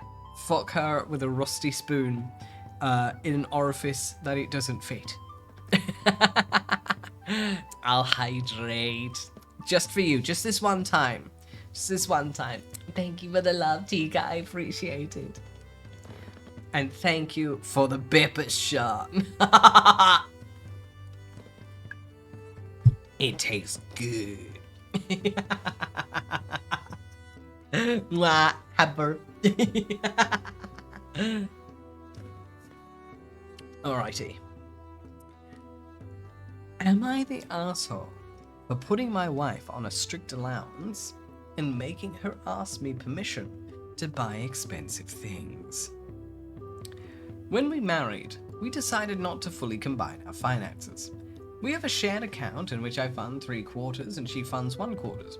We use this account to pay the mortgage, utilities, groceries, etc. We also have separate accounts where we deposit the rest of our money. We're responsible for our own investments and cars. Things worked well for a couple of years until recently she came to me crying. It turns out my wife is not good with her money and owes $150,000 spread over several credit cards and her car loan. Unless she wins the lottery, there is no way she'd be able to pay off her debt, and I didn't want her to mess up her credit by declaring bankruptcy. So I decided to loan her the money to pay off the debt on strict conditions. I will take over her finances, including receiving her income. She'll be placed on a strict allowance and budget. She will have to ask permission to buy anything over $50 and have to go by my judgment. Once she pays me back the money, she can take control of her own finances. She argued against the conditions until I pointed out that I don't have $150,000 in cash stuff on the couch. I will have to sell some assets, including stocks that are currently performing well. If I loan her the money, it will cost me money. She finally agreed. This weekend, we were at a dinner party where after too many drinks, some of the women decided they wanted to take a girls' trip a few weekends from now. My wife turned to me and asked if she could go, and I answered no. It's not in her budget. I'll spare you the details, but the argument that erupted was, but the TLDR version is that I'm a misogynist pig who keeps her on a leash. Some argue that I should have bailed her out without conditions because there should be none in a marriage. The hurtful part is that she didn't once defend me. So was I wrong to put those conditions on her? Edit. I read some of your comments at lunch and continued to read them. When I got home from work, she started another round of arguments about the trip. I pointed out she has no money, of which point she pointed out that she hasn't hit the limit on one of her credit cards, and that card should cover her for the weekend. So I drove back to my office, and we'll spend the night here. To answer some of your questions, 1. Our shared account pays for everything in the house. For example, a few weeks ago we bought a new cookware set from Costco, and that money came from the shared account. 2. She works a full-time job. Minus her contribution to the shared account, the rest of her income is hers to spend as she wishes. I cover things we do together like dinners, dates, and vacations. The principal amount she owes is $120,000, of which about half is her car loan. The rest consists of interests and late fees. I didn't bring up her debt in front of our friends because I wanted to protect her reputation. I haven't liquefied anything. I'm working with my advisor and broker to decide what to liquidate to take the least financial and tax hit.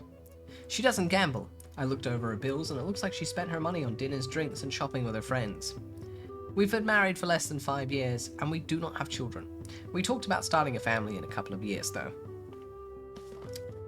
Am I the ass? No. Like, honestly, he needs, I agree with Amari, honestly. I think he needs to get this in writing. He needs to either get this in writing or on recording of her verbally or, literally signing a written agreement that she has agreed to these conditions. In return, he will clear her debts. Just putting this out there, $150,000 is a huge amount of debt. And you can't just accumulate that in a day. If half is the car loan, why the fuck did she buy such an expensive car she couldn't afford? And also, only half is the car loan. $75,000 is other little shit.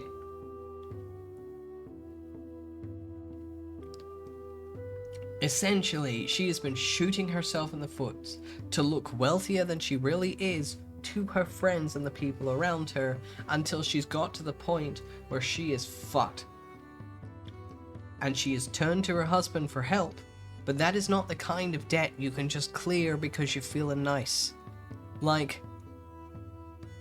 I could love you with every fiber of my being, be with you for years, marry you. But if you turned around and said you were $150,000 in debt and I wasn't some kind of millionaire, you sure as hell bet that if I'm helping you out, there is going to be some fucking conditions. Because that is life change money. That is serious money. Like, that kind of money would genuinely, honest to God, change someone's life. If you have just blown that on useless shit, and you have not come out about it until it was far too late,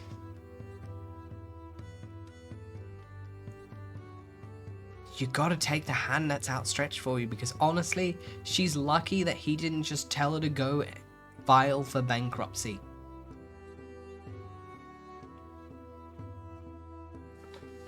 Yes, the conditions that he is putting on her are very strict. However, she's the one agreeing to it. And it's that double-edged sword. Ultimately, she's got two choices. Accept that things are going to get a lot harder for her now, or declare bankruptcy. She's got two choices, and clearly she's trying to wriggle her way out with a third choice, which involves him paying off her debt, while she still gets to get away living her lavish lifestyle and doing whatever she really wants on his dime or on her credit card's dime. Like, honestly, he would be well within a right to also take her credit cards off her. Because she clearly can't be bloody trusted with them. Just, like, beyond red flags. If your partner is in serious trouble, of course, do everything you can to help them. But do not completely fuck yourself over in the process. Because at the end of the day, the one in the grave will be you. File for divorce, it's cheaper. Oh, Sean out here with the facts. Oh, damn. That's a raw truth. Oh, sad but true. Oh, damn.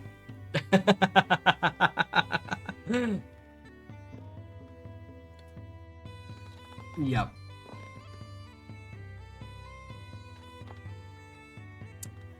Honestly, like, yeah, most people in the comments are more are concerned about her lack of remorse over anything, because it means she's just going to do it again. What if she gets half of his things? Mari, she's $150,000 in debt.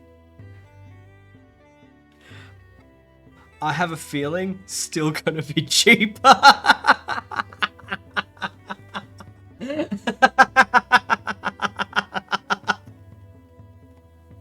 Like, damn! And she'll still need to declare bankruptcy, because ultimately, divorce requires you to go through the courts. She doesn't have the money to fight in the courts. She blew it on handbags and vacations and booze. I think she'd have to accept his terms. Certainly not $150,000. Otherwise, we wouldn't have such a high divorce rate. In fact, we probably wouldn't have a divorce rate at all. Just cancel her on Twitter. Oh god, that is obnoxiously irresponsible. Christ, like, I feel guilty if I blow more than $10 on a gacha game. How the fuck do you get $150,000 in debt? I don't think I've earned $150,000 in my fucking life. I would like to, though. But my point still stands. Okay, like, maybe I exaggerate. I've probably earned a little bit more in my entire life. But, like, Jesus fucking Christ, like, oh my god, that is... For someone on a good paycheck. Because keep in mind, it's very, very likely this is American money, too. Like, let's go, like, say, $55K a year is pretty standard, I'd say.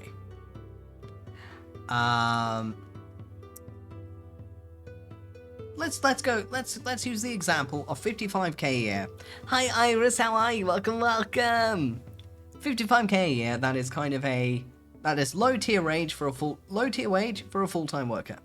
However, on your own, or with a partner if you're both equally contributing, you can survive that way without kids with no issue. It's only when kids come into the equation that paycheck starts becoming quite bad, or if you're financially stupid. 55k to 60k is pretty average for a low end. So it's pretty average for a low and full-time job. So these are things like reception, call centers, so there's like, those kinds of jobs. Retail manager, stuff like that. The bottom end. You can survive quite easily on your own getting 55 to 60k a year. You wouldn't really be able to have any dependents, or you'd probably be limited to maybe one dependent before finances would start getting tough. But they have no dependents in this scenario. Which means she gets at least, it's very likely she gets a far higher wage. But she gets at least 55 to 60 a year. You lose about 5k to taxes. So you tend to get probably around 50 to 50k in your wallet each year. Which means she is 3 years' wages in debt.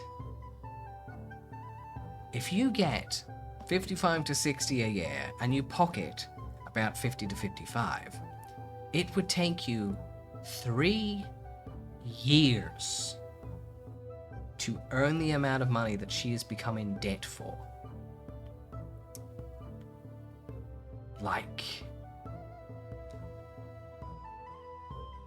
There's financially irresponsible and financially stupid. She seems like the kind of idiot, because let's be honest, you gotta be a bit of an idiot to get that deep. She seems like the kind of idiot who would buy a Gucci bag over paying her fucking rent.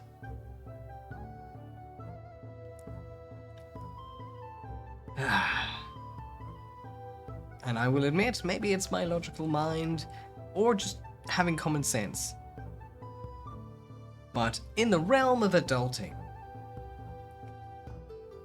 the first thing you pay is always your rent, above everything else, before everything else. The first thing you pay is your rent or your mortgage, because let's be honest, that's just rent with extra steps. The second thing you pay is all of your bills, your utilities, your groceries, your debts. All of your bills. Food falls into bills. I would call food bill, honestly. Hello, Memphis. We'll try not to talk about those kinds of things here. Food and bills would very much be in the same category. Because basically, at the end of the day, you can be on time with your food and your bills, but if you don't have a roof over your head, what the hell are you doing? So rent comes first. Bills plus food comes second. After you've completely covered those, then you can fuck around with your dollaroonies. If you don't do that, you're gonna find yourself in a similar shit pit eventually. Because, ultimately,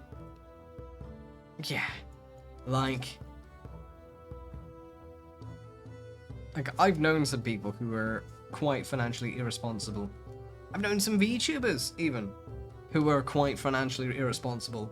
And it is painful seeing them waste, or perhaps painful, yeah, essentially like spend their entire paycheck on skibs and emotes and VTuber gadgets when they haven't even paid their bills yet. And you're just there like, the fuck you doing? And the same falls in any category. It's painful seeing someone go and get a Louis Vuitton wallet when they could be, you know, having a roof over their head. Like, after rent and bills, then you can do whatever the fuck you want. Like, once you've paid your rent, once you've paid your bills, who fucking cares? That's your naughty money. That's your disposable income. Blow it on gachas, blow it on snackies, blow it on drinks, blow it on going out, blow it on holidays, blow it on VTubers you simp over, blow it on random people on the internet, blow it on chat. It doesn't fucking matter. Like, your disposable money, you can do whatever the hell you want with that. That's the whole point. It's disposable. If you were a masochist, you could even get it out of an ATM and just set it on fire. But why would you do that in this economy? But technically you could, and it wouldn't technically hurt you. It'd just make you sad. It would just give you emotional damage. Honestly, Iris, yeah, I feel that deep in my soul. Exactly, Sean. I'm gonna get some waffles one day, bitch. But yeah, straight up, like, I get, like, maybe it's just because I've been living in the realm of adults for so long. But I never understood people who could be that financially irresponsible. Like, jeez. Ow. Fuck yes! Hell yes, Iris. Mm-hmm. Of course, Tika. Let's be honest, if you have pets, they're in the bills category. New toys, it's a bill. Shut up.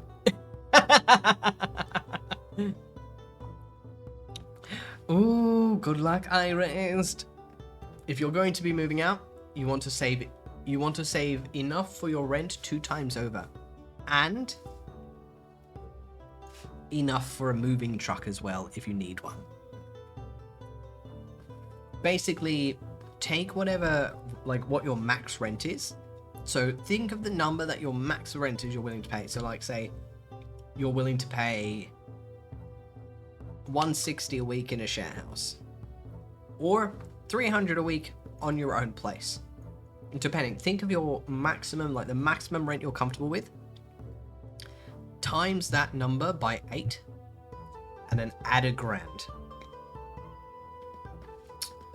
If you don't need a moving truck, then I'd say add 500 instead, because think of it this way. All right, so times your max rent by 8, add 500. What you've got is your rent, your bond, and your, oh shit, something's fucked up money. But the best part is if nothing fucks up, you've got $500 to spend on your new place, baby. It works to plan a little ahead. It's like, I know when I start saving to shift, I always start like 5-6 months in advance.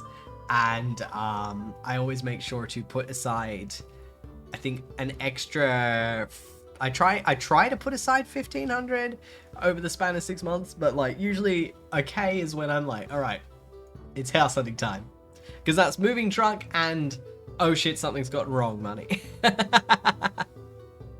Oh my god, Iris, you've got some banging friends. Hell yes, Memphis, I am behind that. I always make sure my Bobby's got nibbles. Oh, they're edible little donuts right now. Mm-hmm.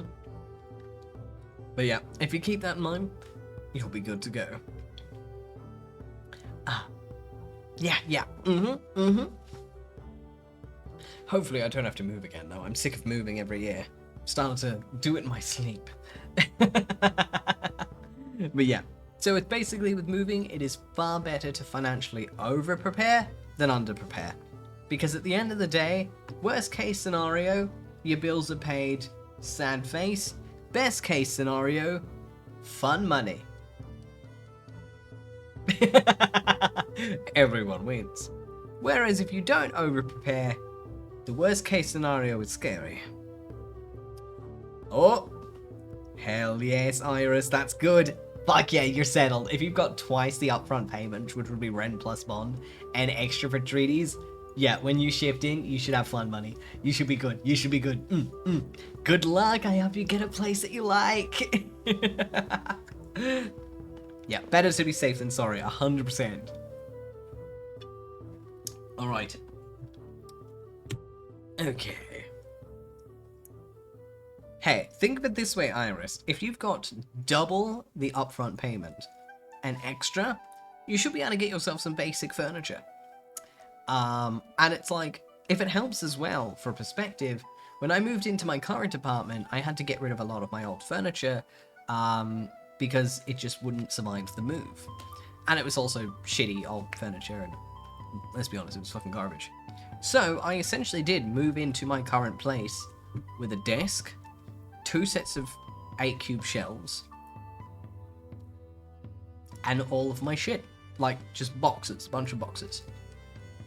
I literally got the mattress new for this place because my old mattress was terrible for my back. And, so literally, for like my first month living here, I had mattress, computer setup. And that was like it. You can see what my priorities lied. And basically, slowly over the next 3 months after I moved in, every time I got paid, because I get paid once a month, because I'm one of those poor fuckers. Every time I'd get paid once a month, I'd have a furniture budget. And so I'd be like, okay, this month I'm getting bed frame and shelf. This month I'm getting this thing and that thing. And so I did this over about 3 months, and now I have a decent amount of, furniture around. It is still very much a bachelor pad apartment. Like, do not get me wrong. If I invite a guest over, I love you, you're sitting on the floor. I don't have a second chair, I'm sorry. But who knows, if you're lucky, I might go get a cheap one from 𝐄𝐍𝐕𝐓𝐮𝐞𝐫. But hey, like... build living space.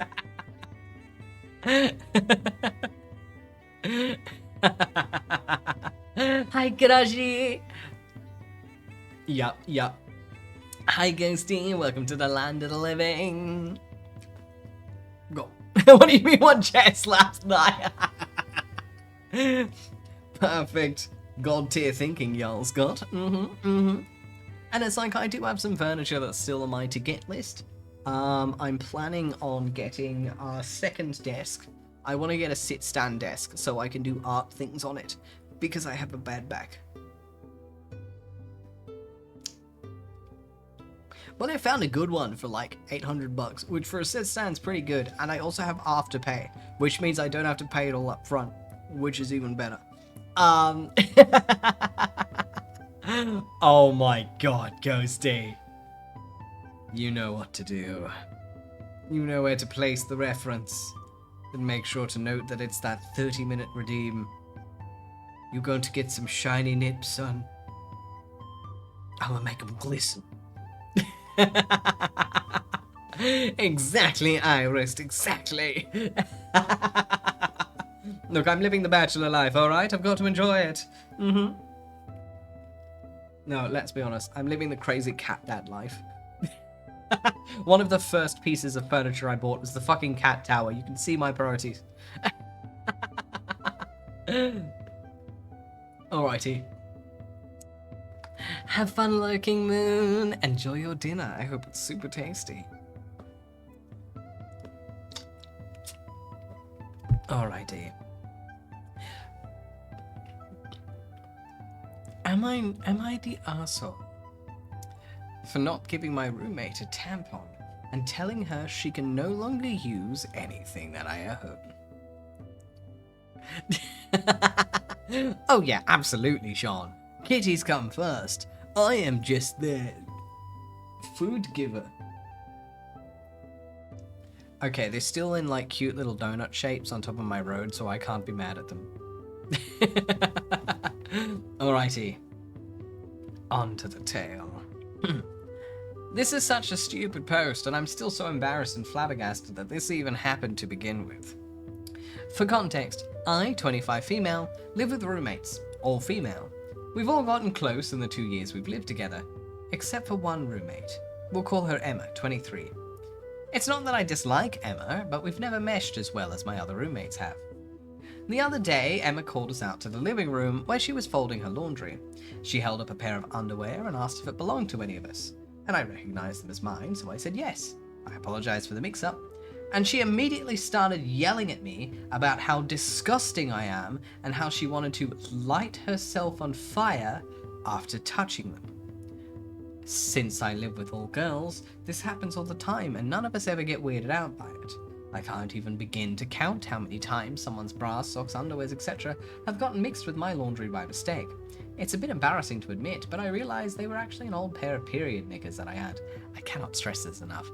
Minor bloodstains on them from years ago when I first got my period.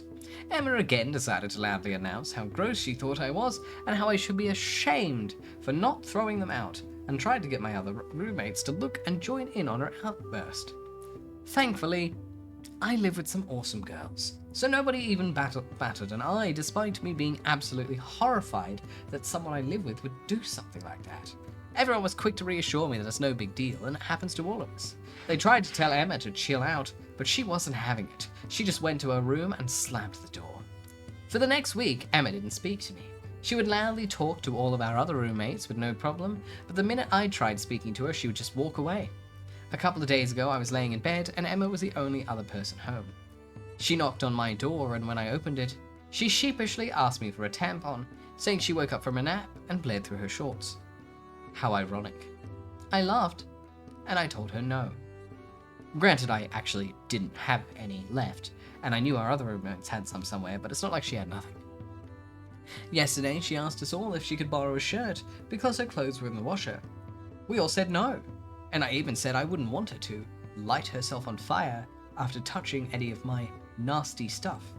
She rolled her eyes and gave me a half-assed apology, and I told her I don't want her touching or borrowing my stuff if that's the way she acts about a natural bodily function that she also goes through. She called me childish and said she didn't see the big deal. Now there's this weird passive-aggressive vibe every time we're in the same room, and I'm wondering if I should just apologize or not. I've talked to some friends, and they've said I've got nothing to apologize for, but I'm wondering if I overreacted. So am I the asshole? Edit. Good lord. Since so many people are so seemingly fascinated by my so-called impossible pair of underwear that are over 10 years old, let me just say this here instead of saying the same thing 10 times over in the comments like I have been.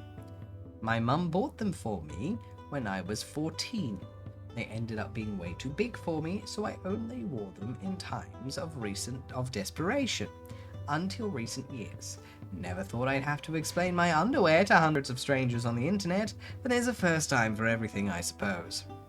Edit 2. Okay, I just woke up and checked this for the first time in 9 hours. Y'all realize you sound creepy as fuck when you zero in on my fucking underwear, right? This post was never meant to be about that. It's about my nasty roommate who shamed me for something I have no control over. The amount of comments I have received that have attempted to shame me for the exact same thing Emma did is repulsive. I'm glad it happened to me and not some other young girl who maybe just got her period and doesn't know a damn thing about it yet. Fuck you. I'm not playing the victim, as some of you have suggested, for calling people out that are asking me to send them photos of the pair in question. If you're really bent out of shape over what a 25-year-old woman on the internet does with her belongings, you are weird. Seriously.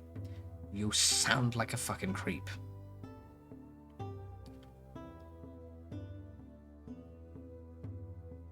Who the fuck is asking for photographs? Even I can tell that was not the point of this post. The point of this post was Emma was a total fucking cad and then turned around the minute she was in need and tried to butter up and get something out of them, and OP rightfully said fuck off. Like, it's not about the knickers. What? What? Jesus Christ, like, like, periods are a natural thing that women go through. It's normal. Nasty? Sure. But let's be honest, man nut is nasty too. It's bodily fluids. Bodily fluids are gross. We all know this. We've all kind of accepted it. I don't understand people getting obnoxiously grossed out by the existence of periods, and yet completely happy with the existence of jizz. Both are gross. Argument over. Move on. And just...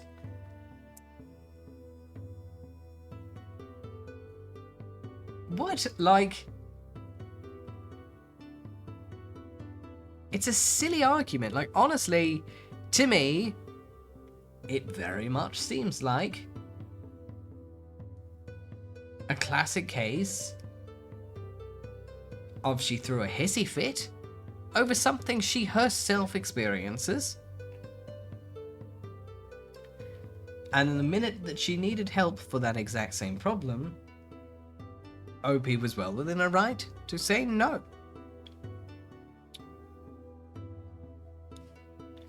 And that's the end of it. And also, I will be honest, Emma sound like kind of a bitchy personality. Yeah, they were weirdly concentrated. Yeah, this is weirdly into it. You know I adore you, Shan. Yeah, people are gross. Just TLDR. Unfortunately, Tika, I know about the other side of the fence. I have a cursed story. When I was in acting school, I had a creepy teacher who wrote a play for all of these students to perform.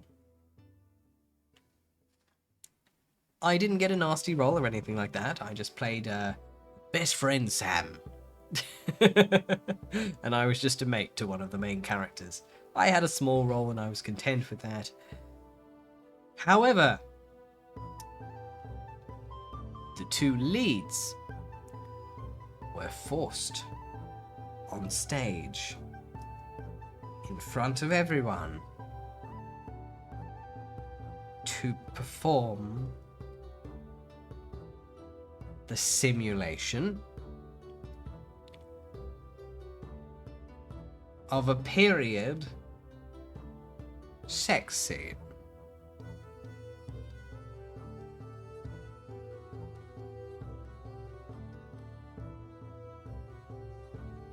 No one was happy with it, except for the guy who wrote it, the teacher.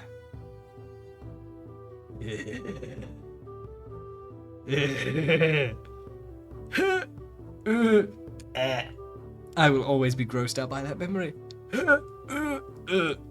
I really pity both the actor and the actress who had to perform that. Motherfucker went into detail about a towel in a bathtub. Bitch got descriptive. Bro was living out some nasty fucking fantasy of his.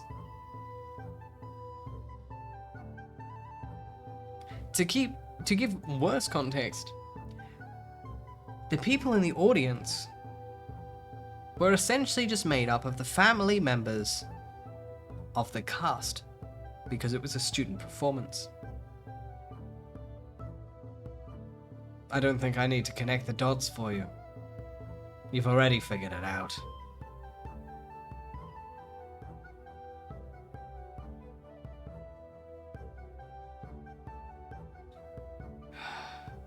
I've seen things. Let's put it that way. Yeah. No, he didn't get fired. It was a shitty school, though. I eventually left of my own violation. Oh, just... Oh, that was a thing that happened. Now you all can share in my traumatized memory. Because what the fuck? And I'm aware that I dodged a bullet, but I was still in that play.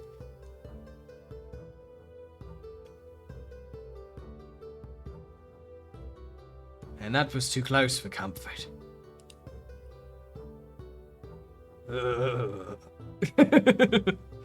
Thank you for the flowers, Tika. I appreciate them. Sniff. Just ever hydrate. It's called trauma bonding for a reason, I guess. Yeah, so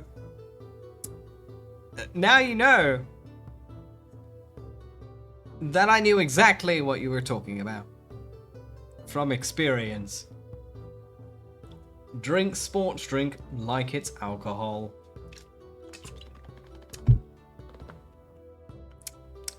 Thank you, Ghosty.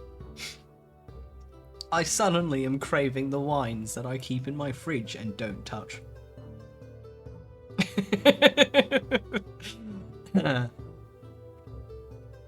Am I the asshole for telling my mum she doesn't get to make the rules? Thank you for the love. I appreciate it. And the rose. Thank you. At least it doesn't smell like pear. Anyway, I, 17 male, live with my 3 brothers. 15 male, 13 male, and 10 male. And my ma, 40 female. We're not very well off. I pay almost half the rent. I pay for groceries more often than not. And I juggle having a job, going to school, and raising these 3 kids. One of whom is disabled. I say raising because my ma, being between having 2 jobs and basically never being home, doesn't contribute. She's gone by 8 AM and usually not back before 10 or 11 PM. In the past year, she's been home even less, getting home later and later, and honestly, I'm pretty sure she goes out drinking. The fight went like this. My ma came home last night, a little bit before 9 PM for once, instead of 11 or later, as she's been doing. 15 male came out of his room to say hi, and 13 male was already on the couch reading something for school. So she hugged both of them and said hi, and then said she stopped by the gas station to buy us all something, and gave us all a candy bar, which was cool of her. And then she asked where 10 male was, because she wanted to say hi to him. Now, I've practically raised these kids on my own for years now, and I do my best. On the very rare occasion my mum comes home early, she usually just goes to bed. I have 10 male go to bed at 8 PM. Which I don't think is unreasonable, and I let the other 2 stay up until 10 PM, because they're older. We all eat dinner at 6, we get home from school around 4, and have a pretty clean routine altogether. Now my ma was asking where he was, so I told her he was asleep.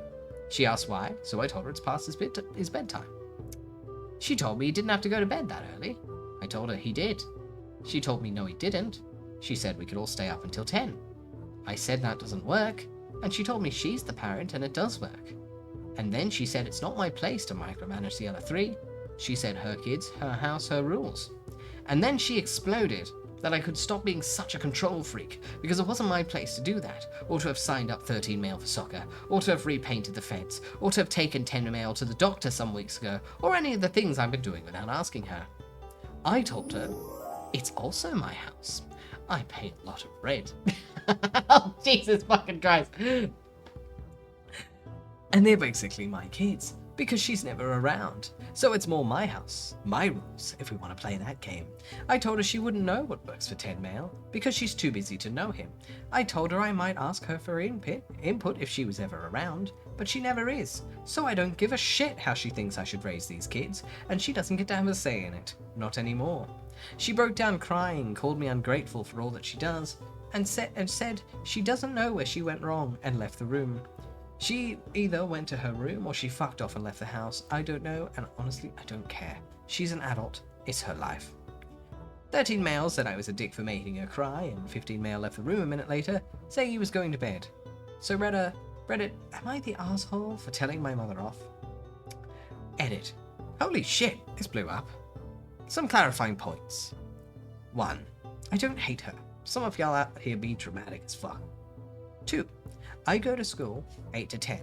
I work 10 to 4, pick my brothers up, maybe work a night shift if you want my schedule. If you want more details, look through my comments. 3. We're not struggling financially, but we really, really would be if I didn't contribute. 4. I'm not saying she doesn't contribute at all. I'm just saying she doesn't contribute to raising her kids. 5. I do plan to eventually take custody. 6. Special shout out to the person who thinks I should be beaten with a chair. That was a good laugh. Edit 2. Goddamn, this really blew up. The bedtime debate of all things isn't really what I thought I'd ever end up being internet famous for, lol. Thank you all for your kind words. Hi, Star Jaxie, how are you? Welcome. Yeah. To be perfectly blunt, from the sounds of it, he was the one parenting the kids. And ultimately, she showed no interest at all up until this point.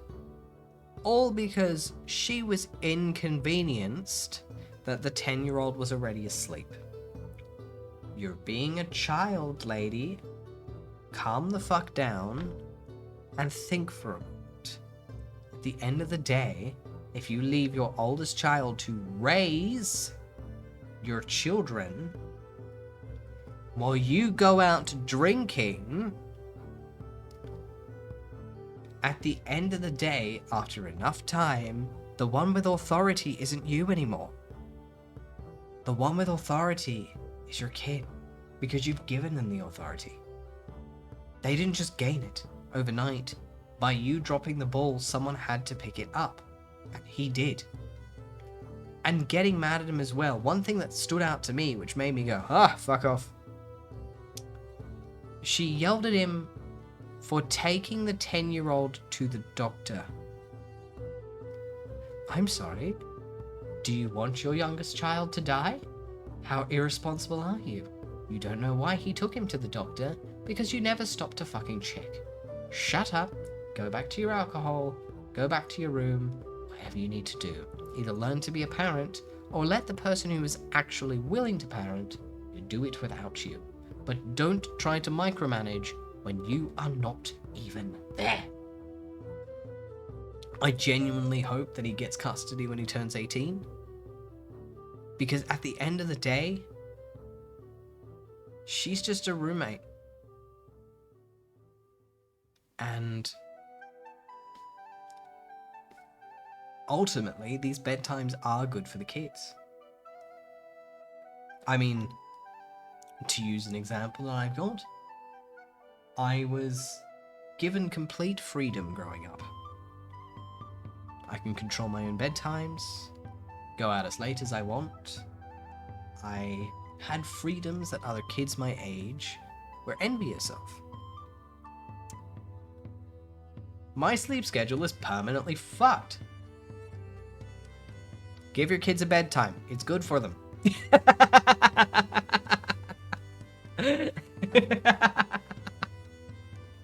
Just saying.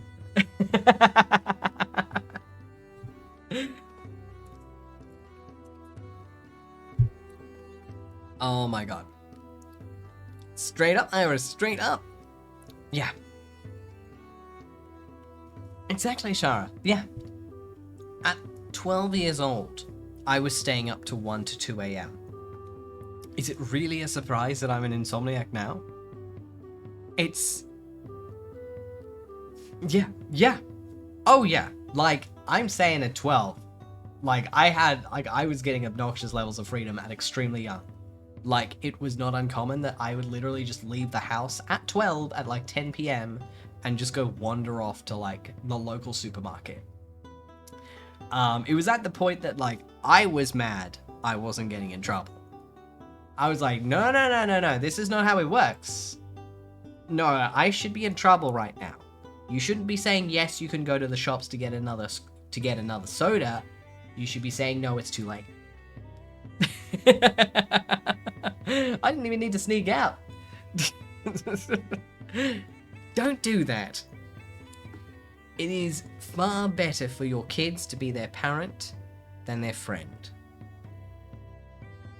And I'm firmly a believer of that.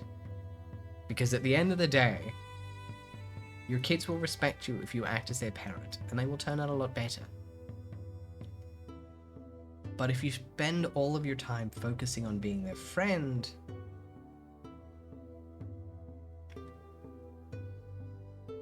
you may one day lose them forever. Because friends can be lost. And it's not worth the route.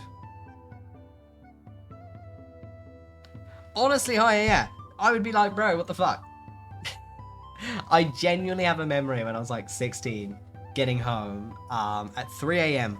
after going to the fucking Mardi Gras 2 hours away in the city. I'd said I was going to be home at around 11 to 12. I did get back to the town I lived in at 11 to 12. But I was with a friend, and we both went to the Mardi Gras, and we were like, nah, I'm kind of bored. So we went down to the park, and we hung out at the park for 2.5 hours. And I got home at 3 a.m. in the morning. And I was like, surely this time. This is the time I'm going to get in trouble. This is the time I'm definitely going to get in trouble. I got home. No one was awake. And I was like, okay. I get home. I kick my shoes off. My mum eventually stumbles out of her room. And I just remember, she kind of looks at me. She's like, oh, you're back. Cool. And then she kind of just went back in her room. And that was it. And I was there and I was like, yeah, even I know this is off. I'm not. I'm really not.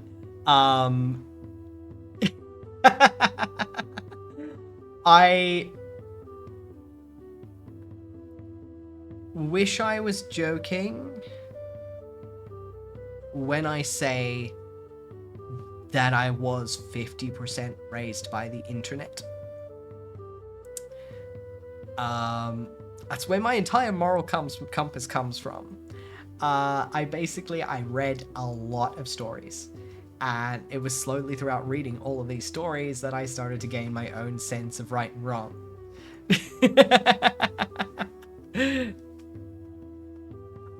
Honestly, Sean, I have no idea.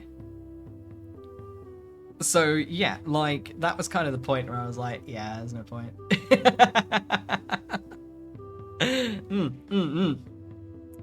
Hello, Nanabi. Hell yes, raised by media, let's go. Oh my god. Yes, my mum generally had more of a self-focus. But you know, we get along now, and that's all that matters. But yes, having grown up with the freedom that kids dream of. Granted, I was an introvert and I didn't use it, but there were times I did go out to alcohol parties and come home at 6 a.m. at the age of 16, and my mum, fully aware, was totally cool with it. I had the kind of freedom that kids my age was envious of. Don't give your kid that freedom. You may seem cool to them when you're 15 or when they're 15 and 16. It's okay, we bully you now. Aether 5 cheer, Aether 5 cheer, Aether 5 cheer, Aether 5 cheer. But when they grow up, they're going to realize something was wrong. It's 18. So I suppose there's my little nugget of wisdom for any potential people who want to be parents or who are parents, just from my own experience. It is far better to be a parent than to be your child's best friend. Even if your child seems to hate you for it in their terrible teens, because they will adore you for it when they become an adult. And between you and me, adult years last a bit longer.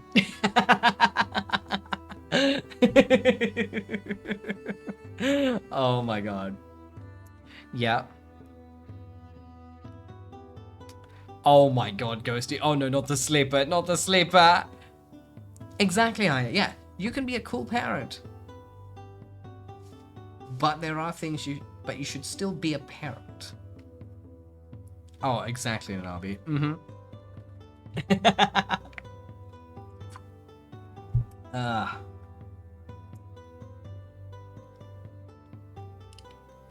Alrighty. Don't worry, don't worry. I was too busy reading yaois. Okay, that's a lie. I didn't seek out the porn ones. I was reading BLs. I was reading fluffy shit. Like, anytime that I read, like, a not safe for work BL, I'm just there like... Yep, that's a penis.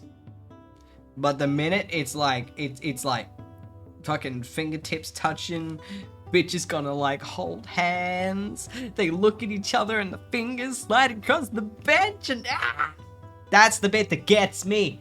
That's the bit that fucking gets me.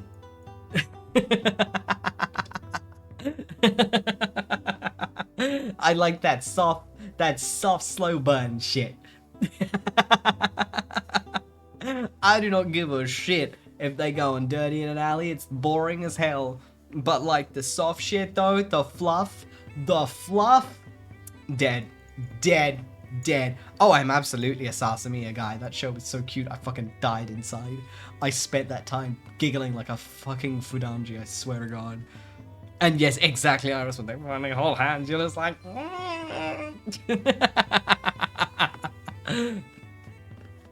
Yeah. Oh god, like, slow burn stories, just kicky feet giggling. Just, man. I'm almost sad that I'm not in any major fandoms anymore, because it's like, my BL fanfic well has run dry. But it's okay. I can consume subtle gay moments in manhwas. It's like returning to form. I see you, Lord. Anyway.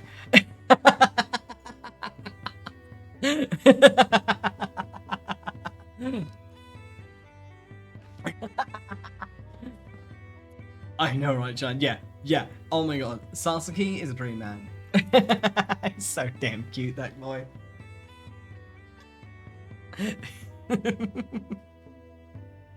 Oh yeah.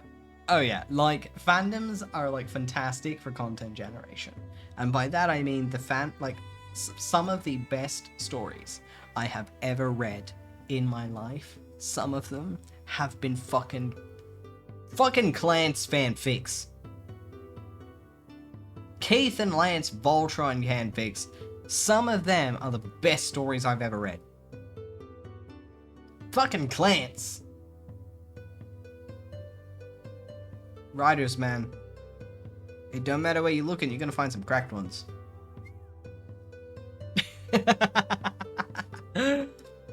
Now, since it's starting to get late, this next story will be my last one. For real, Iris, for real. Okay, that's not squee, oh my god, cute ghosty. That's oh dear god, kill me now, why am I here? I know, Sean, I know. It's like, it is so out of character. I love it when it's in character. It's harder to find, but when it's in character, that's when it's good. But, Clance is just such a good dynamic. Like, I don't even care about Voltron. I like the dynamic. Like, it's literally just, like, kind of confused, angry guy. Like, Keith's whole thing is, like, he's not, like, he's a hothead. But he's also, like, kind of unintentionally, like, sheltered. Like, his brain doesn't social good. And so he's, like, very, very, like, black and white. Very black and white. Takes things very literally. And he's a bit socially dense, bless him to bits. Lance couldn't speak straight to save his fucking life. Man is allergic to the truth. He's always talking around it and beating around the bush. He is a wiggly, smug, flirty, insecure moron with, like, secret depression. That's not that secret, let's be honest. And so it's like, putting those two characters together is just really fun. Because it's like putting oil in water and setting it on fire. And telling it to kiss. And my favorite part of these stories is watching them slowly have to learn how to navigate each other. Because they're polar fucking opposites. Because it's like, you know, those fics where the two characters are similar or besties. Like, they're cute, but they don't go very long. Because they already get each other. But get me a rivals to lovers, I like watching them suffer, having to acknowledge the other person isn't actually that shit, and the one who's been a turd is kind of them, actually. And by the way, they're hot now. Oh. Fanfic, double thumbs up. I know, right, John? Alright. On to the final story. Am I the asshole for ruining a family dinner because of my golden child sister?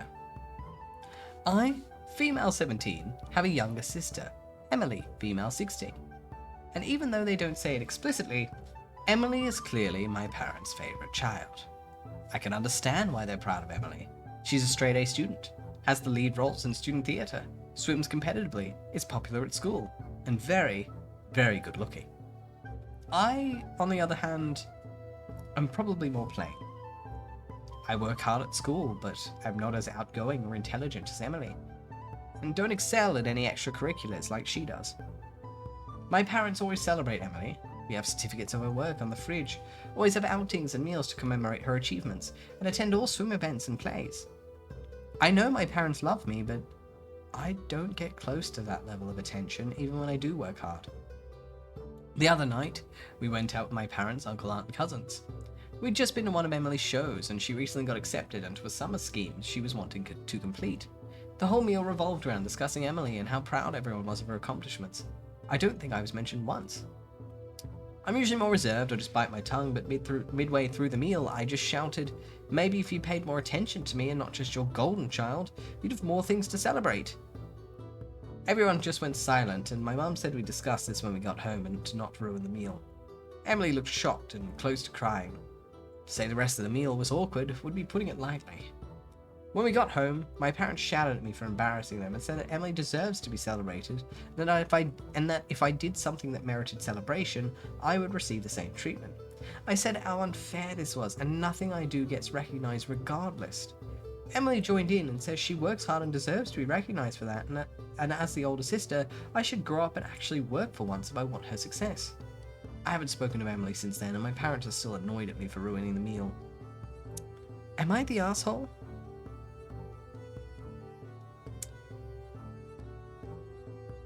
Kinda, yeah. Like...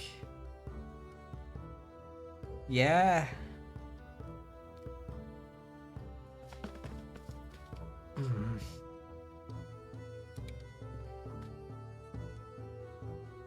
I can understand her envy. Of course. Have a lovely nibble and have a lovely day at work. Thanks for popping in. You're always a joy to have here. Mwah. See you next time, Iris, and have a lovely rest of your day. And you have a lovely rest, dear Ghosty. Yeah.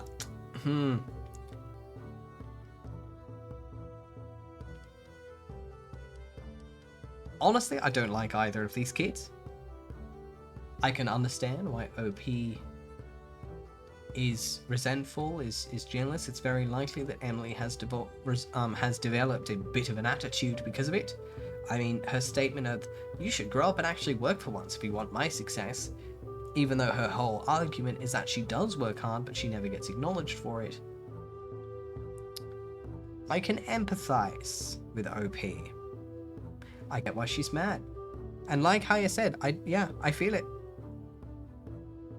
But for this specific instance,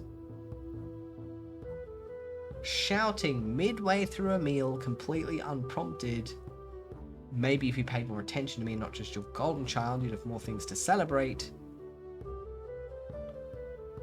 was a dick move.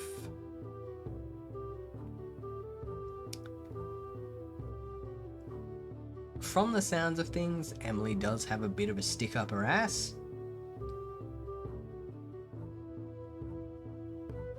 But it doesn't change the fact you kind of acted like a jealous child in the middle of a public event. Understandable, empathizable motive. However, perhaps not the best way she could have gone about it. However, we do need to remember one key fact here. They're kids. She's 17. Her sister's 16. Teenagers are very emotional. We're emotional creatures when we're teenagers because our hormones are running absolutely fucking buck wild. It's normal. When you're a teenager, things that hurt 10 times more. Just as things that make you happy make you 10 times happier. That's why so many of us in our adult years look back on with nostalgia to the golden years where everything was great. No, your emotions were just more potent. That's it. Your teen years weren't that much better than your adult years. It's just you felt things a lot more because your hormones were going nuts. So good things felt amazing and bad things felt the worst thing ever. But of course, as an adult, you can rationalize that your worst things ever weren't actually that bad. However, most of us don't actually rationalize the best things ever weren't that good either. Because of course we don't want to do that. It ruins the mood. And so with all that in mind, it's a classic teenager acting out, crying for attention. She did deserve to be told off, or at least spoken to about embarrassing them. That wasn't called for. However, I almost want to say everyone sucks here because no one handled this well. OP is absolutely the arsehole in this situation. But OP is basically here going, hey, you don't pay attention to me. Like, you clearly don't care about me as much as Emily. And their response was, well, if you do something that merits celebration, then we'd celebrate you too. Which is essentially saying, well, if you really wanted to be loved, then show some achievements. Emily achieves things, that's why we love Emily, but you don't, so we don't love you as much. Regardless of whether that was the intent, that is certainly the message that got sent across.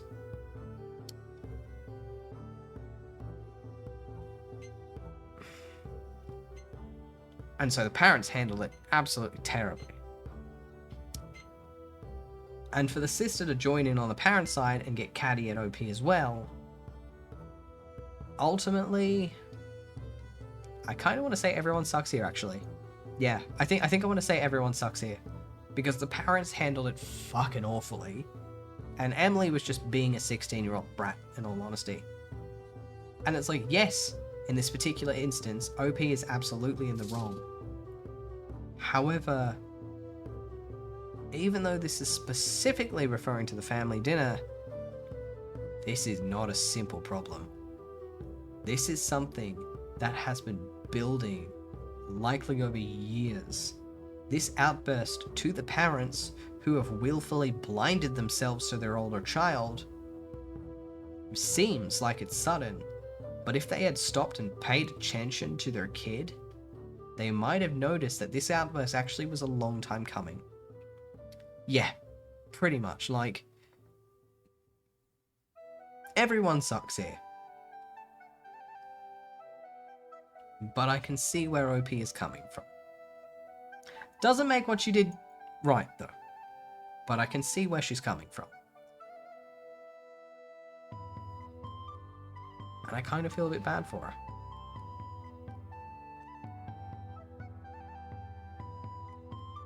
But yeah, everyone sucks here. Yeah. It's my family therapy level shit. Yeah.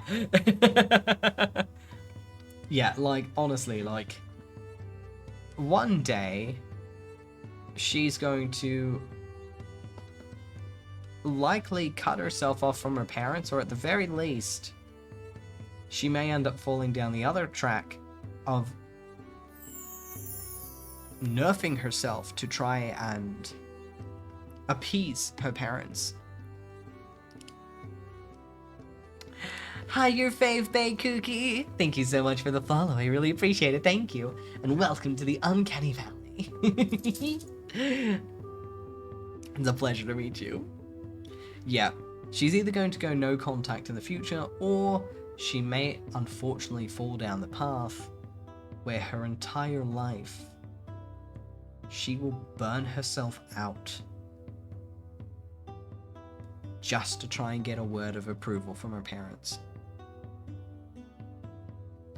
And honestly, for her own sake, I hope she goes with the no or low contact route. Because the other route is a lifetime of shooting for a goal you will never hit. So yeah, what Shara said, everyone here needs therapy. Y'all bitches need therapy. Hi, Googie. Hello, how are you? Yeah. Isn't life fun? Listen, I also need therapy, so... I mean, hey, it takes one to know one, so...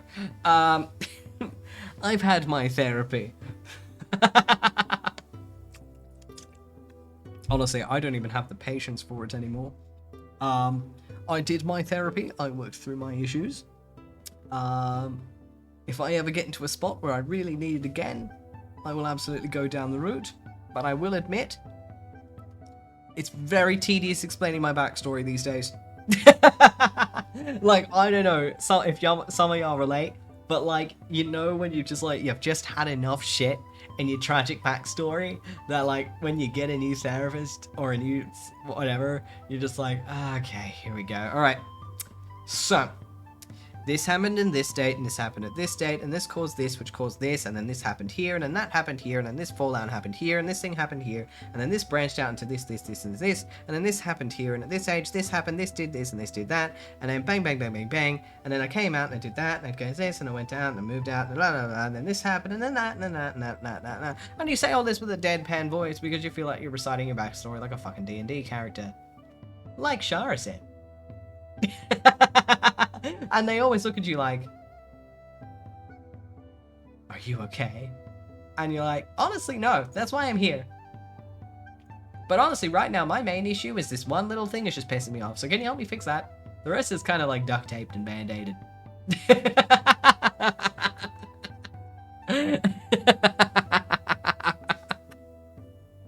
And they always try and focus on the wrong thing too. And you're like, no, I sorted that one out a couple of years ago. Genuinely, I'm fine. I'm just jittery on phone calls. That's all I care about. Or like some other random problem. I'm just like trying to come up with something random. But like... And they're like, no, let's start with like your child. I'm like, you don't understand. You're like therapist number 10. Number 1 to 5 got the childhood. You get the teenage years. New problem, new therapist. And it's like, you know, we divvy this. It's like organizing a drawer. Do you have a solution? Isolation. I swear, like back when I was like, you know, in my early 20s, you know, healing from my wounds. I swear to God, the temptation sometimes when they drag stuff on for you to be like, look, I appreciate all of these things, but let's just cut to the chase. You're expensive. I'm poor. What's the meat and potatoes? Because I don't got no time for your dressings or your vegetables. Give me the DIY sheets, I'll be good from here.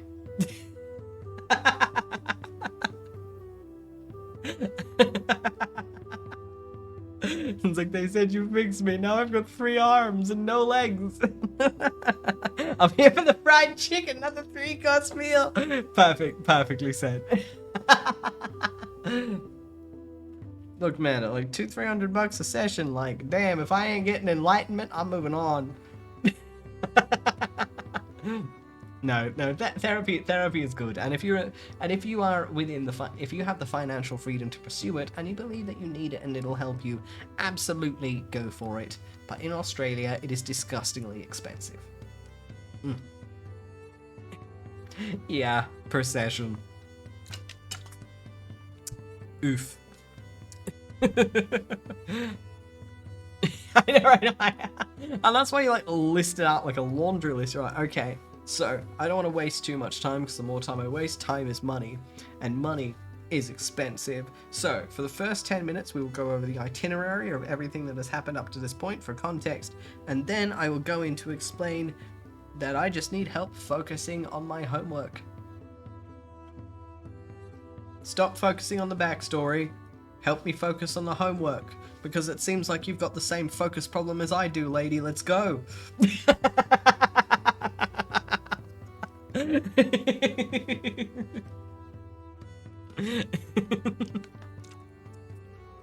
I'm sorry.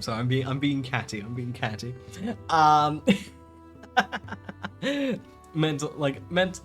It's like mental health. Absolutely pursue it. If you feel you need it, or you've been told you need it, absolutely go for it. Hello there. Personally, I've no interest in therapy. Generally, if I'm going for a mental health professional, I try and seek out like psychologists and psychiatrists, because they might give me the happy pills. They haven't done it yet, but that just means I'm sane. No, I haven't actually had to go to any of these folks for like 10 years. This is the old news. I am being a dramatic bitch right now. Oh yeah, therapy price here is nasty. It's like $200-300 a session. It's absurd. If you're on Medicare, you can get it cheaper, but you can only get like six of them or so, like 6 sessions, and that's it. Hi Rita, how are you? Welcome. So like in Australia, basically, like on I think it's like a mental health plan, I think that's what it's called. You get 6 sessions in a year.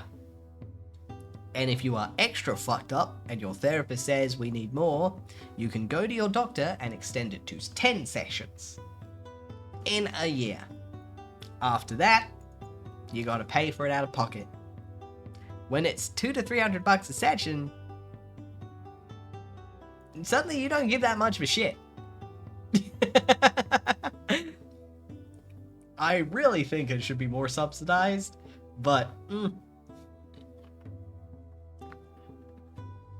governments be cheap, bro. Yeah, pretty much, Rita.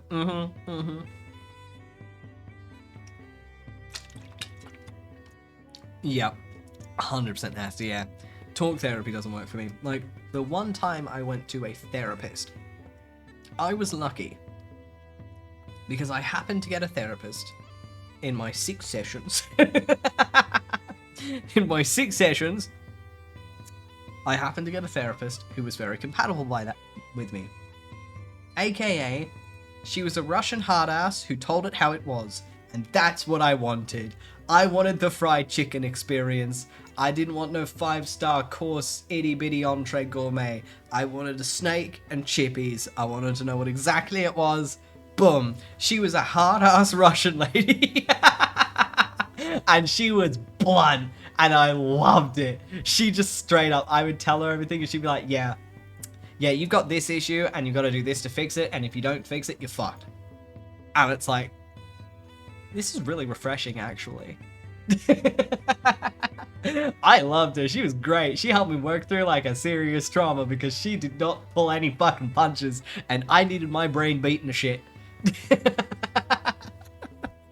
Like, man, there need to be more like hard-ass therapists out there because they are effective. Like, I think she was like, oh god, I think she was like in like the western suburbs of Sydney. It was like, like 9 years or so since I went to her. I cannot remember her name the slightest. But all I remember was she was just a 10 out of 10 hard ass. Like, I actually did feel like I had like worked through some of my drama with her just because she didn't pull any punches. It was none of that mollycoddling, none of that like, you know, none of that like repeating back what you say or anything like that. It was just straight up like, no, we're digging into these memories. You're gonna relive this shit so we can work this shit, because avoiding it's not gonna help no one. And it's like, I like you. And like, I remember after my 6 sessions, like, you know what, this actually really helped. You're awesome. Thank you. And she was like, you were pretty clearly not someone that, like, you would tell someone I had to tell it how it is, so cool. And I was like, hats off. Hard ass Russian lady. Fucking good therapist. 10 out of 10. I may still have PTSD, but it's not as bad anymore because she beat it in the face, and that's what we like to hear. We shouldn't coddle PTSD. We should punch it till it dies.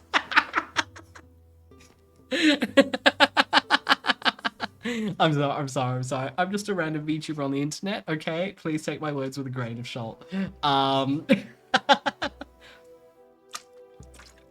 Exactly. Give PTSD to the PTSD. Then what can it do? Boom, debated.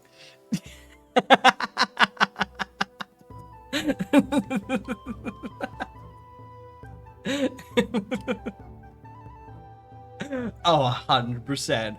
100%.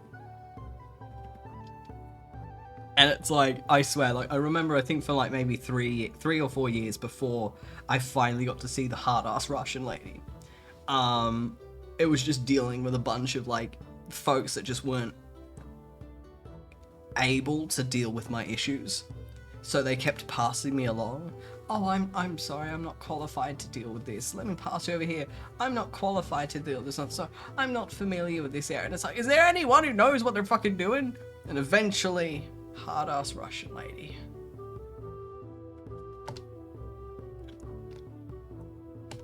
Bitch knew her shit. Boom.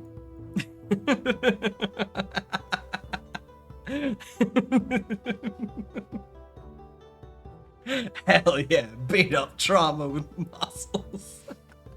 I know, right? I swear. The amount of like psychologists, psychiatrists, and therapists who like aren't really qualified to deal with more than petty issues is absurd. It's kind of like folks with like, you know, genuine traumatic backstories have a hard time getting someone who can help, because most folks are like only qualified with, Mum didn't get me a car for my 16th birthday, she's a bitch. Now, your mum's not a bitch because she didn't get you a car. She's a bitch. She got my brother a car when he turned 16. It wasn't fair. Sure, he had a job and he paid a bit of it, but that doesn't matter. It's like, bruh. That's baby shit. Yeah, legit.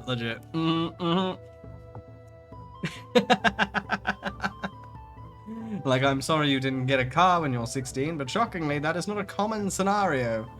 Most of us don't get cars when we're 16. Most of us forget, sucks to be you. Man, I wish I got a car when I was 16. I wish I let it dry.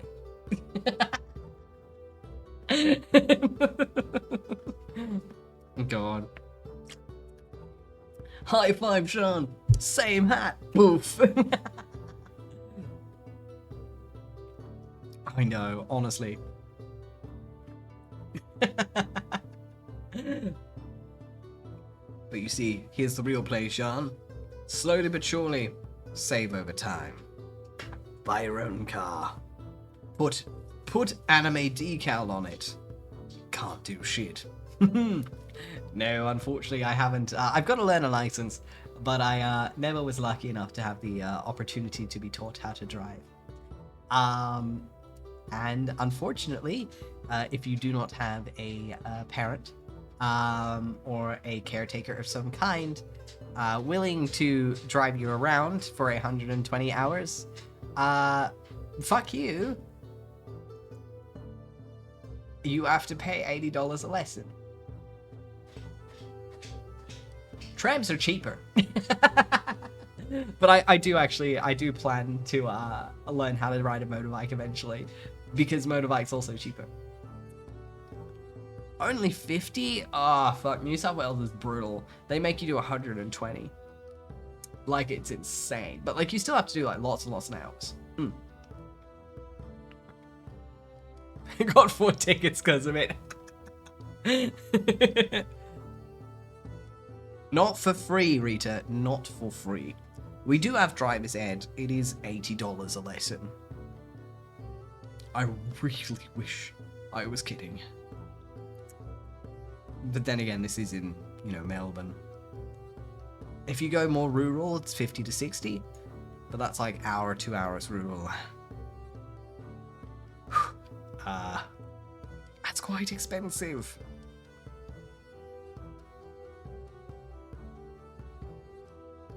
I do plan to one day do it though. Oh my god, Nova, rest in peace. Oh no, Nanavi. It's like, I know I do want to learn to drive at some point. Like, I have done a couple of driving lessons. It's literally that balance of like, when I have the money to pay for driving lessons, I don't have the time. But when I have the time to do driving lessons, I don't got the money. I can't win. It's like, fuck.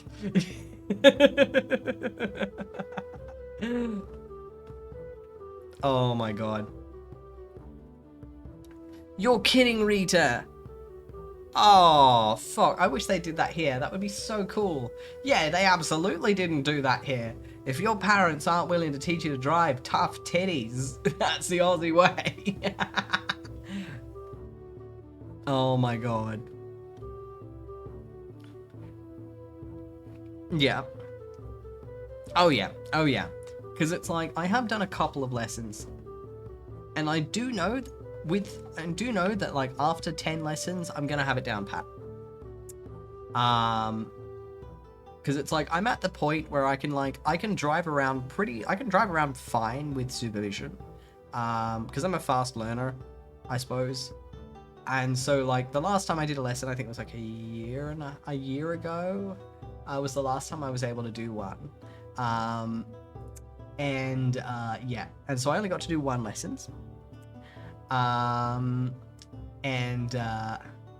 Yeah, I was driving around fine, and they even got me to do like a 3-point turn with guidance. with guidance. I am one of those. Learner drivers come in 2 flavors. Speedy Gonzales is gonna kill us all, and Grandpa needs to remember where the pedal is. Because the car's not moving. I'm the grandpa. I don't know. My brain starts going, you're on a thrill ride when I start going the speed limit, so I've got to get past that. Because my instinct when I'm on a roller coaster is to go, ah! Oh shit. I mean, I haven't tried parallel parking though. That's a beast I haven't tackled. But yeah, so it's like, I know when I do a few lessons, and I more accurately, I do a few lessons within a close time bracket, like once a week or twice a week. If I do a few lessons in a close time bracket, I know I'll be able to knock it out, because I'm at the age where I can just go in and do my P-test whenever. So what I'm doing is, what I'm going to be doing is essentially, after I pay for my big thing, because I've got a big thing I'm saving up for, and once that is passed, I am going to save up for a vehicle. And essentially, once I've saved up enough to buy a vehicle, and keep in mind, I'm gonna buy a piece of shit used vehicle. It's my first car, it's gonna be garbage. I'm gonna save up to get my piece of shit used vehicle that is road safe. So like, not road safe piece of shit. Bottom of the safe tip. And when I have enough to get a car, then I'm gonna do my lessons. Because then I can do my lessons in pretty close succession. I can get off my skills, have them all fresh, all the knowledge is in my head, be confident, get my P's, and boom, I'm on the road straight away. And so that way, essentially, there's not a huge gap between me getting my P's and me getting a car, because I'll admit, I'm kind of terrified of forgetting all of it and actually having a license to drive.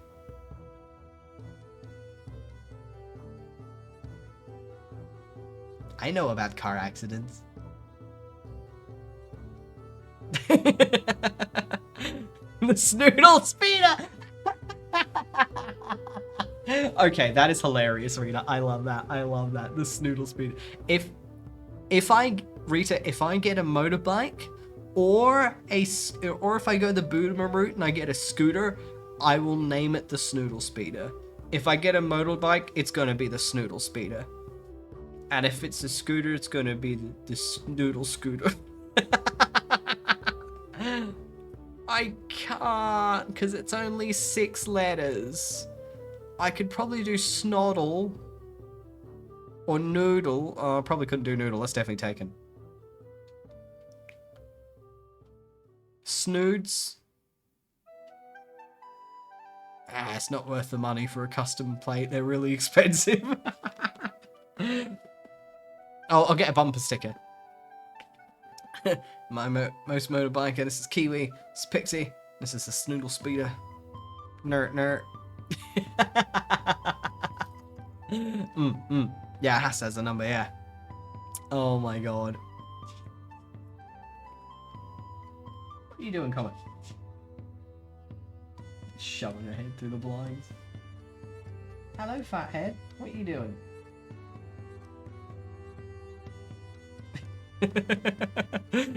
The Queen's been Queen's shoving her head out the blinds.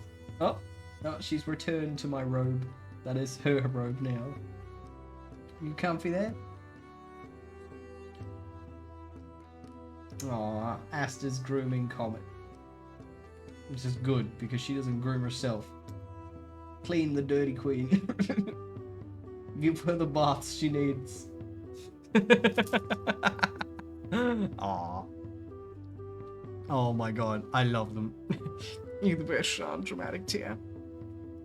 Hey Cole, how was your nap? I hope they were good. Phenomenal. Snoodle Speeder coming through. Beep beep. No, Snoodle Speeder.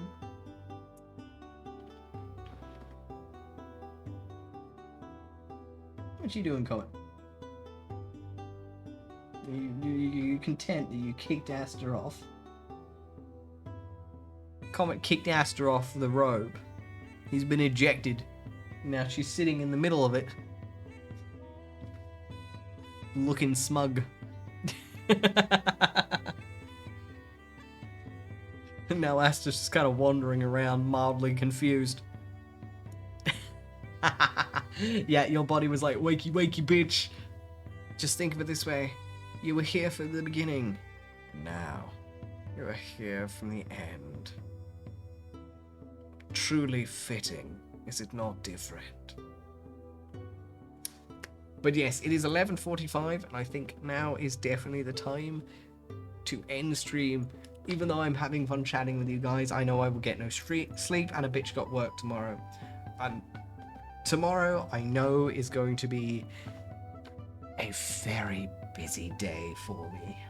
I have an important meeting with one of the managers, which may potentially determine my fate. Oh my god. Oh shit. Galley, hi. Oh no. Galley, hi Raiders. And thank you for the follow, Wolf Everdeen. I appreciate it. Thank you. Welcome, welcome. Oh my god. I shit you not. I literally was about to raid out. Holy shit, you bastard. I'll give you a bit more time. I can stay for an extra 5-10. How are y'all bitches? I hope it was your stream. I hope it was good. And did you have fun hanging out with our darling Callie, who, let's be honest, absolute amazing gem. 10 out of 10. Obviously fantastic. Ah, thank you so much for the follow, Natar. I really appreciate it. Thank you. And welcome.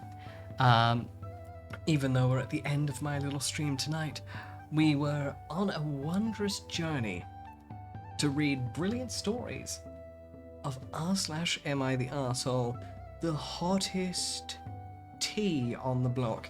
We do this once a week. So if you like, gossip, let's be honest, it's gossip. If you like playing the role of a peanut gallery with gossip, perhaps pop by on a Monday. And we can all goss together like thirsty peanut gallery goblins. For real though, I hope your stream was absolutely fantastic. Hi Swifts! Hi Power, hello everyone! Hi Pomonia! Oh my god.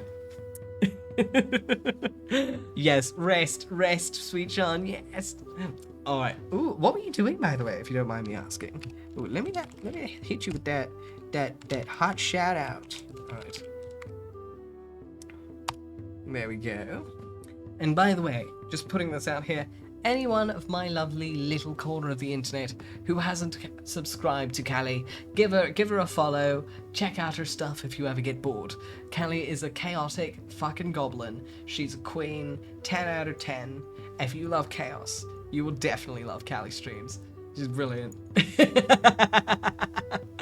Oh my god, Resident Evil 4, fuck yes. Did you teabag any zombies? Look, I haven't played a lot of Resident Evil. I have only played one tiny portion of Resident Evil, and it was on a friend's PS4 VR, and I was on it for half an hour, and I kid you not, he put the headset on my head, and I was like, wow. And then I proceeded to spend half an hour walking up and down a grass path.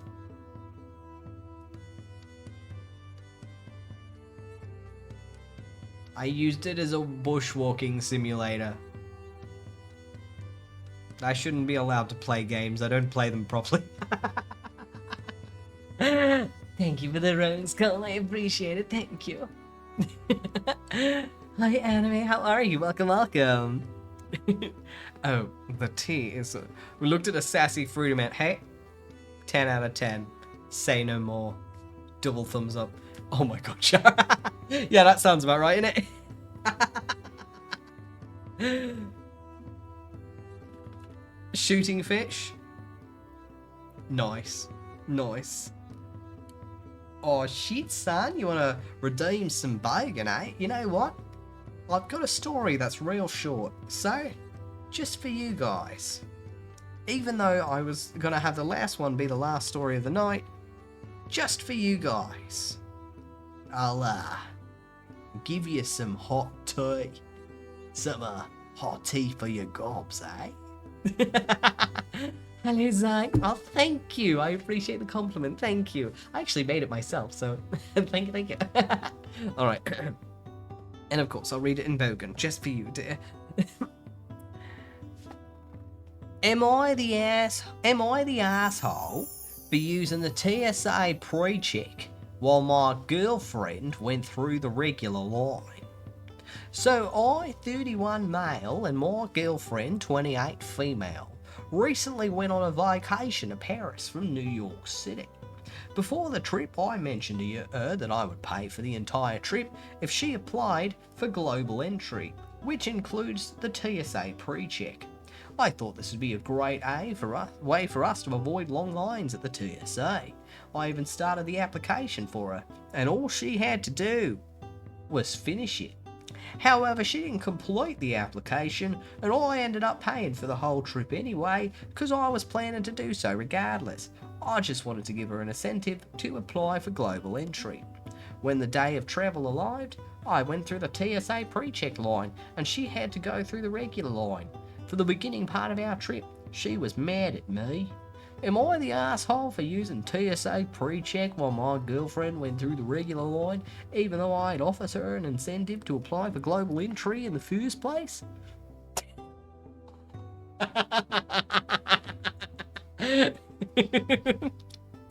Thank you so much for the follow, dear Zali. I appreciate it. Thank you. And officially, welcome to the Uncanny Valley.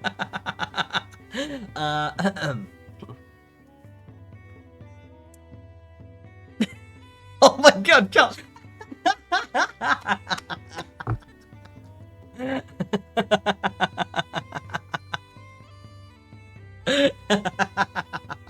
Oh my god, oh my god. Thank you, Power. I hope I did your redeem justice. I had to make it as possibly bogan as I possibly could. But also my opinion is, not the arsehole. He paid for the pre-check. She couldn't be fuck filling in the form. Karma's a bitch.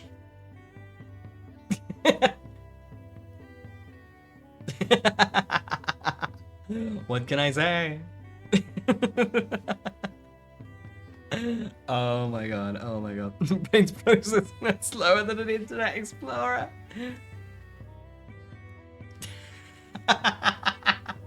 Perfect, Power, perfect. See, I can speak like the locals of my country. I can speak like the locals. Saying I those in wall.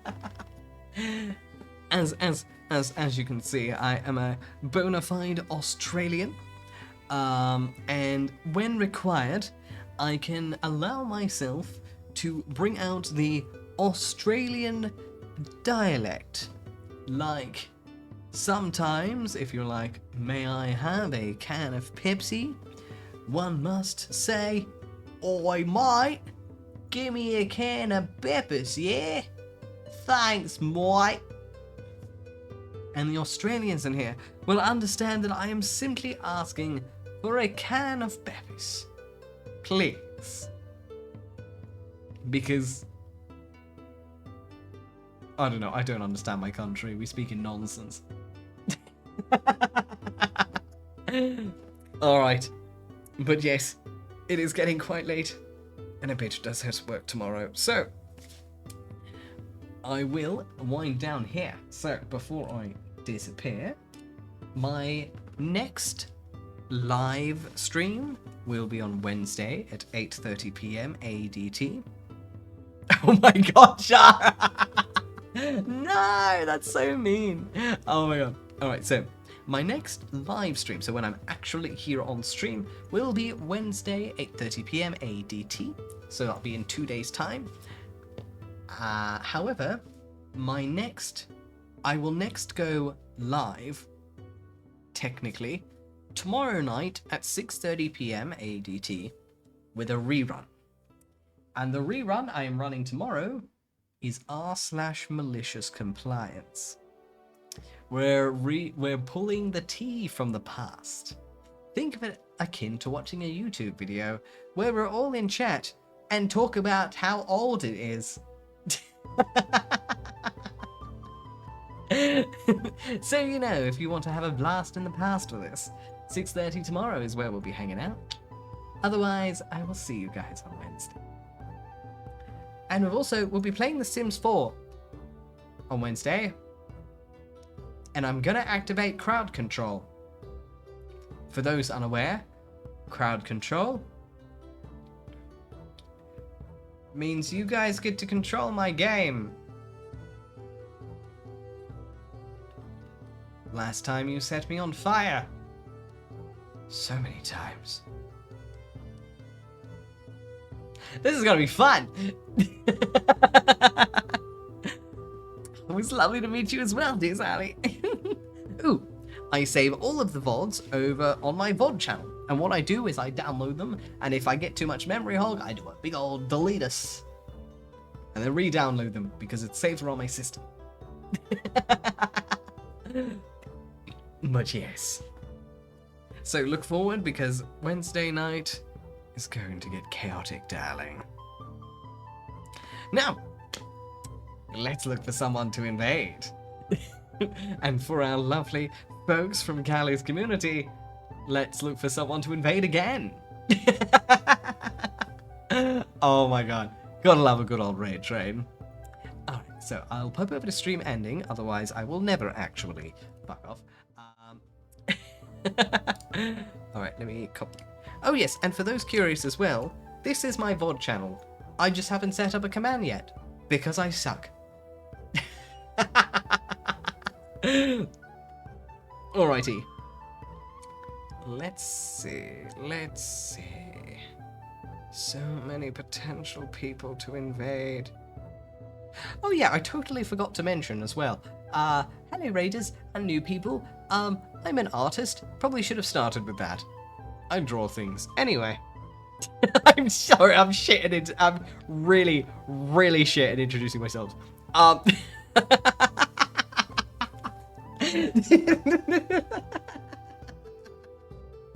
Feel free to join us on the Discord if you'd like. The stream schedule's in there, so my stream announcements go live in there as well.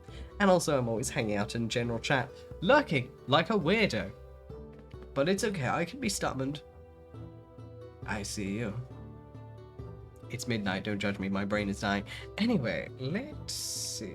What's 𝐄𝐍𝐕𝐓𝐮𝐞𝐫? Good target. Ooh. Artist. I do like raiding artists. Ooh. Let's read this person. They're currently working on emotes. I do love sharing love with fellow artists. Sorry, that is the kindest possible interpretation of my weird statement you could have possibly shared. Thank you. Mwah. Alright, now let us do this raid. I will cry if they have raids blocked. Alright. And... brilliant. Alright, the raid is ready. This person, 𝐄𝐍𝐕𝐓𝐮𝐞𝐫, they are currently working on emotes. Fuck yes. But yes, thank you guys once more for joining me tonight. I've had a fantastic time hanging out with each and every one of you.